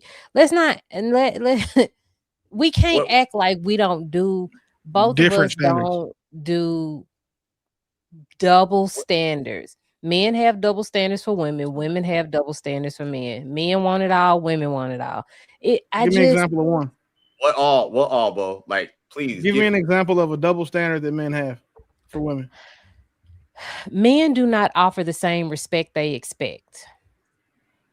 Men, yep, absolutely. Men oftentimes feel like they do not have to give out the same respect that they expect. Y'all see it way too many times just on this panel alone. I have come across this so many times in men that I date. They want you to respect their time. They do not like Trigger Mike. Don't do that. These have to be the niggas you talking about. You like I'm talking about in general. I'm talking about men on this panel. I'm talking about men in the real world. I'm talking about men that I talk to. Men do not respect women the same way they would like to get respect. Men think that they can pass out their penis while they're with a woman and expect a woman to keep their vagina to themselves. It's that double standard too. That's not a double standard. That's a different standard. Men can spread it around. Women cannot. And I'm not even saying that it's wrong, but what I'm saying is it exists. So if men get to have double standards, so do women. It exists. So let me ask you a question. But here's the thing, though. We are the gatekeepers. So no men. Do you have an issue with people in the military? Like, so it's men and women in the military. Do you have an issue with women being expected to do less on the physical fitness requirements? Police departments, firefighting. Do you have an issue with women being expected to do less than a man? I don't. No, that's a yes or no. This is a logic test. So we need ask the question again? I'm sorry. Do you have an issue with women having a lower expectation performance-wise, physically, than men do in the military, the police departments, or firefighting. Yes, because women should be expected to do that same job that men are doing because they're facing the same things. And no women would be in the damn military. And that means that no women would be in the military. The point I that I don't just think proved that is no that women there's a would. reason I that think there that is a maybe less different women. standard between men and women. Women are held to a different standard sexually than men are I'm a- throughout history. It's not our society, it's historically speaking. But I'm not saying that the double standards are a there- problem. there are I'm more saying that different they standards exist. that benefit women than there are that hurt women. And it seems like the only ones that hurt women are the ones that stop y'all from being hoes. No, Listen. that was just what I'm saying is there are double standards that exist. I just don't want it to be lost that both men and women have double standards for each other. It's just always this women want to be independent, but they still want men to pay. Yeah, You know what, Bo, because men also have their own double standards. We got to stop acting like this don't exist. But Bo, That's you've all I'm done saying. this. Bo, you've done this twice tonight, and I'm trying to figure out what the reason for it is. I think what I think it is, and this is just me. I think you take the worst characteristics of a woman that you have seen the worst version of a man exhibit, and then you pretend like it's mostly men that do it. Let me tell you the first time you did it, so you don't think I'm tripping. What? You said earlier that men are the ones that are not interested in living with other people. I didn't even get a chance. I want you to know, as a man, as a married man, let a man mention moving his mother-in-law in. It is women. Men, if you go look it up, have double the amount of roommates, meaning they are twice as likely to roommate with another man than a woman is to roommate with either a man or a woman. Go look it up. It's 8.6 to 4.2 or something like that. So women are adverse to not wanting to live with somebody. So that's the worst characteristic of women. As a married man, I know. What did Chris Rock say? If you want to find out who house it is, go put a picture of your mother and watch your wife instantly start. Y'all are the ones that are adverse to that. I think these are the worst characteristics of women. You've seen one man exhibit it, so now it's a characteristic for all men. Absolutely not. I can hardly go habitat with my own I'm so daughter glad you because said that. I'm so glad you said that, because after I said that, I said also women. I'm not unfair. So don't do that. I said men first, but I said not only men, women as well. No, I I'm don't saying that the characteristic is generally attributed to women, and you acting like it's men. But the double standards that you're No, it is attributed to, because men oftentimes do not want to deal with other people in their house. That's not commonly true. I think that's when you said it that we didn't challenge it, but it's not commonly true. The reason why, and walk with me, right? Typically, when a woman is assessing a man's viability, she's assessing it from the standpoint of him not offsetting weight. Most women view a man that has to share space, even in a roommate capacity, that he's incapable of holding down a household from her perspective, unless she has been nurtured and like in a realm to where she's seen that be viable. But we're talking about American women, and then we're talking about American Black women. If you go invite her to your house and you got 3 roommates, her, without asking questions, is going to assume that you're not viable as a man to sustain yourself. And it's not going to be viewed as attractive, especially if you talk about marrying her and then potentially having a family. And no, that's typically how it goes down. So what you see is that you got men out here trying to kill themselves to appear like they can actually hold together a household. And then she 3, 4, 5, maybe 10 years down the road after actually living it out, that he really wasn't popping like that, that he was struggling. That's typically what women do not care. I don't disagree with The that. men who don't want people in their house, like, and you said that twice now. Are you talking about, like, as far as parents goes? Because we don't like y'all fucking parents, and like, and unfortunately, like We that, don't those like men our who don't, those men who don't want them in the house, they don't like you. And what happens is you'll see a lot of guys who have an issue with their girl's parents because their parents are going to support their daughter. So if their daughter is on some fuck shit doing something he don't like, he got an issue with everybody that's attached to her. So why would that man want to have all these people who are going to be against him in his home? That's what you're talking about. But the majority of us men, we have no issue with people being in our homes. That's why we want to have these big ass. We build the big ass house to begin with. There's no reason, like, unless you got a bunch of kids, like you said, there's no point in having a 5-bedroom home. But now some of us, we have kids, so now we want a 7, 8, 9-bedroom home so we can have people there hosting at our house. You rich, bro. No, You I pay mean, that light bill by yourself. 8 hey, bedrooms. listen, I'm a solar dude, but my point is this: it's not saying that men generally don't like having people in their house. Men generally don't like having disrespectful people in our house, and oftentimes your family, your friends, and your parents are going to be disrespectful to that man. There's not very many women who have parents who respect their husbands. They just have parents who are happy their daughter got married, so they're not taking care of that little girl no more. That's what happens more often than not. It's not that if you ask every man on this panel, we don't give a shit. If my girl's parents wanted to come to my house to kick it, cool, no problem. But at the same time, my girl's parents understand at the end of the day, in my home, I'm him. There's no conversation to be had. What I say goes. There's no challenge you can make. You want to challenge, take your ass home. And if your daughter has an issue with it, she can go with you. Yeah. But most men look at it that way. It's when we have, like you're saying, these niggas are stuck with these hyena bitches that come in their home, and then we have the hyena parents and hyena aunts and hyena uncles that want to come over, eat up shit, sit around, disrespect him, laugh, talk about him, go to your room and try to little boy him in his home. That's when you see niggas not want people in their house. Somebody will get shot. I can agree with it, but I just don't want it to be lost that I just said that this is a Western thing in general. Absolutely. Like this is generally a black-white thing. It's not, that's just how it happens in the United States. It was learned from white people. Look, listen. There's a reason you ain't never heard a white person say, "I'm at my cousin's house." There's a reason you never heard them say that. They are actually the poster children for disjointed family. I know that, and that's the reason for all of this. Because only reason I took personal slight to it is because you come to the suburbs don't lie.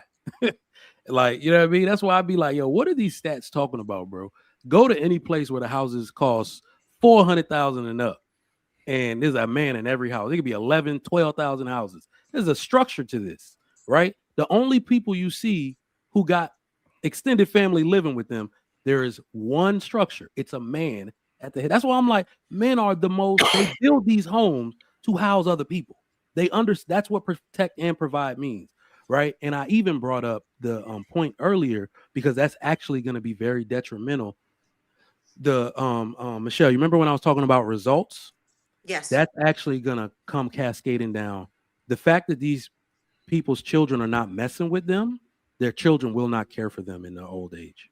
And that's going to be a big strain on the U.S. government, right? They did not prioritize making stable homes for their children, so their children will not prioritize making stable homes for them, right? So that's going to end up happening, you know, as the years go on. It's going to be pretty much a tragedy, but that's why I'm so pro-family, because I realize at the end of the day, this is a multifactorial system that we are building.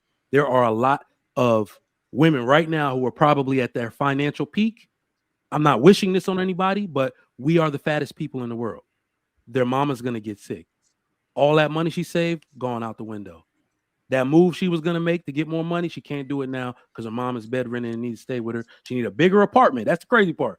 To even take care of your parents, you always got to spend more money, right? Somehow, some way. So these are the problems that our children are going to see and be like, not me. If you ask any of these men up here that are, if just say, hey, well, I'll ask them, for all of y'all, if y'all don't have kids, a girlfriend, would y'all be in the place that you live right now? Would it be as big as where you stay right now? I would be in a 1-bedroom high rise in a Galleria with a futon.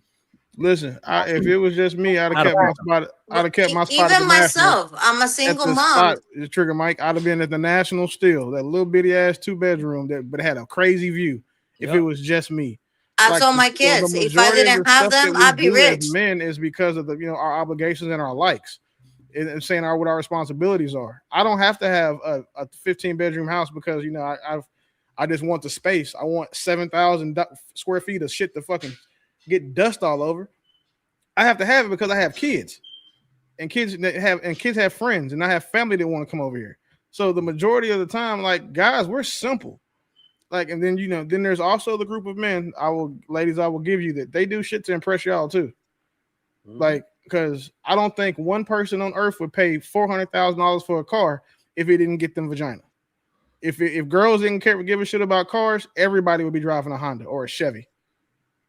But a lot of the stuff that some of these men are doing is to impress y'all. But for the majority of us, though, the shit that we do is because of what our responsibilities are, and it's not based on any type of social status or standing. It's because shit we need to. We have to. I have to have at least a 4-bedroom home. I have to have at least a car with that can fit 4 people in it. I have to. And if I only had a kid, now I'd be on a motorcycle every day. You would never. There would like we can't take away from the fact that the way men live tends to be tied to their responsibilities more often than not. It's a reason. Like I was on a panel once, and a single guy got upset because he thought we were saying that married men make more than single men because we better than them. And I had to cut him off. I was like, bro, we make more money because we have to. There's no choice. Like, what are you? I was like, what are you talking about, bro? And I said, we make more money because by default, our habits change. That same thing Willie was talking about the apartment that we be in. I would be drinking 4 or 5 nights a week like I was when I was single, spending money. And then, whoa, God, you got money now to spend, right? So whatever you want. Damn, girl, look good over there. Send her what you want. What you want? Don Julio. What's this expensive stuff they be drinking? Don Julio on the ice. I don't drink, G. $47. I would have been like, just take it. Right? It's a seriously unhealthy lifestyle. But because I have different priorities and I gotta make more, I'm always hunting for the next move, right? So I was like, is we just make more money because we have to. Our priorities are different than yours. So, yeah, it's always tied to our responsibilities. And yeah, that's all. Well, y'all, I had to get off. It's getting very late for me, and I had to get up in 4 hours to take my daughter to cheerleading practice. So, yeah, been off an hour ago. she starts at 6 a.m. So, All right. I appreciate you, Michelle. About to get to these super chats and get up out of here, fam. All bye, right, guys. Good night. Good night. Freedom Flow TV, $2, 2 minutes in, and I'm already like, shut the F up. Hashtag pretty stupid. Unk be streaming $5. They protested in bed to work, but now complaining about it. They also fought for equality, but want special treatment due to their gender. Sick work. Thinking ain't $5. Every woman can't stay home if she wants to. If she chooses an expensive lifestyle before the birth, she got to work to contribute to the damn bills. Unk, $2. You can do it off one income, ninjas. That's fake Gucci. Unk again, $5. Learn how to spell. Ty 100% wrong. And this is why Americans need to travel. What we call living comfortable is mad unnecessary stuff. First world complaints, at its finest. Again, $2. Americans think Wi-Fi and 5 streaming apps is mandatory. Marcus Evans, 406, $5. What up, brother? Lapeef, Trigger, Mike, True, William, Miss Pearl. Welcome back, Casey. You $5, and they just don't want to work in construction company. They want to stay home, smoke weed, and play video games. I came back to the U.S. at 23. Been working since. Kenny, $5. Peace to the beautiful panel of ladies, brother, JR, Marcus, Willie, and Trigger. Freedom Flow TV, $5. Ed Willie was right. You just gotta let the dummy talk. She will prove how her name makes no sense. Wide Nose Chronicles 499. Blacks have trillions that is spent on vital needs to weave. The collective savings we have minus celebrities may be $1 billion at best. Bo is right. Insane one, $5. Parents are responsible for a child's education. Since y'all were complaining about grown men not being able to read, go blame the parents. Hashtag ignorant. Deacon A, $2. Court and police are not social construction. My life, your entertainment, 499. Male doctors outnumber female doctors worldwide. Men make a majority of the active physician workforce, roughly 62 to 64%, although females are close. Big Ann 1171, $10. What a Trigger Mike, and I was in Miss Pearl's class and I didn't learn nothing. You get $2. Math doesn't change. Math is universal. Learn math. You can again $2. Women should ask men here how they led. Don Chiba with the 199 foreign currency. And lastly, Who's Dragon 5093 $5. Great topic tonight. Want to thank everybody has contributed to the platform. Appreciate you guys. Best way to show support is hit that like button. Also, make sure you share the stream. Hopefully, some value was added tonight. Want to thank everybody that is present as well as fell off. Let's make sure we support everybody on the panel. Check out everything they got going on outside of this stream and show the same support, man. Support is everything. Support comes in many different ways. So, and it's free. Free for support. Y'all be safe out there if you are going to be in that Arctic blast. We'll catch you guys on the next one. Thank you guys. And we are out.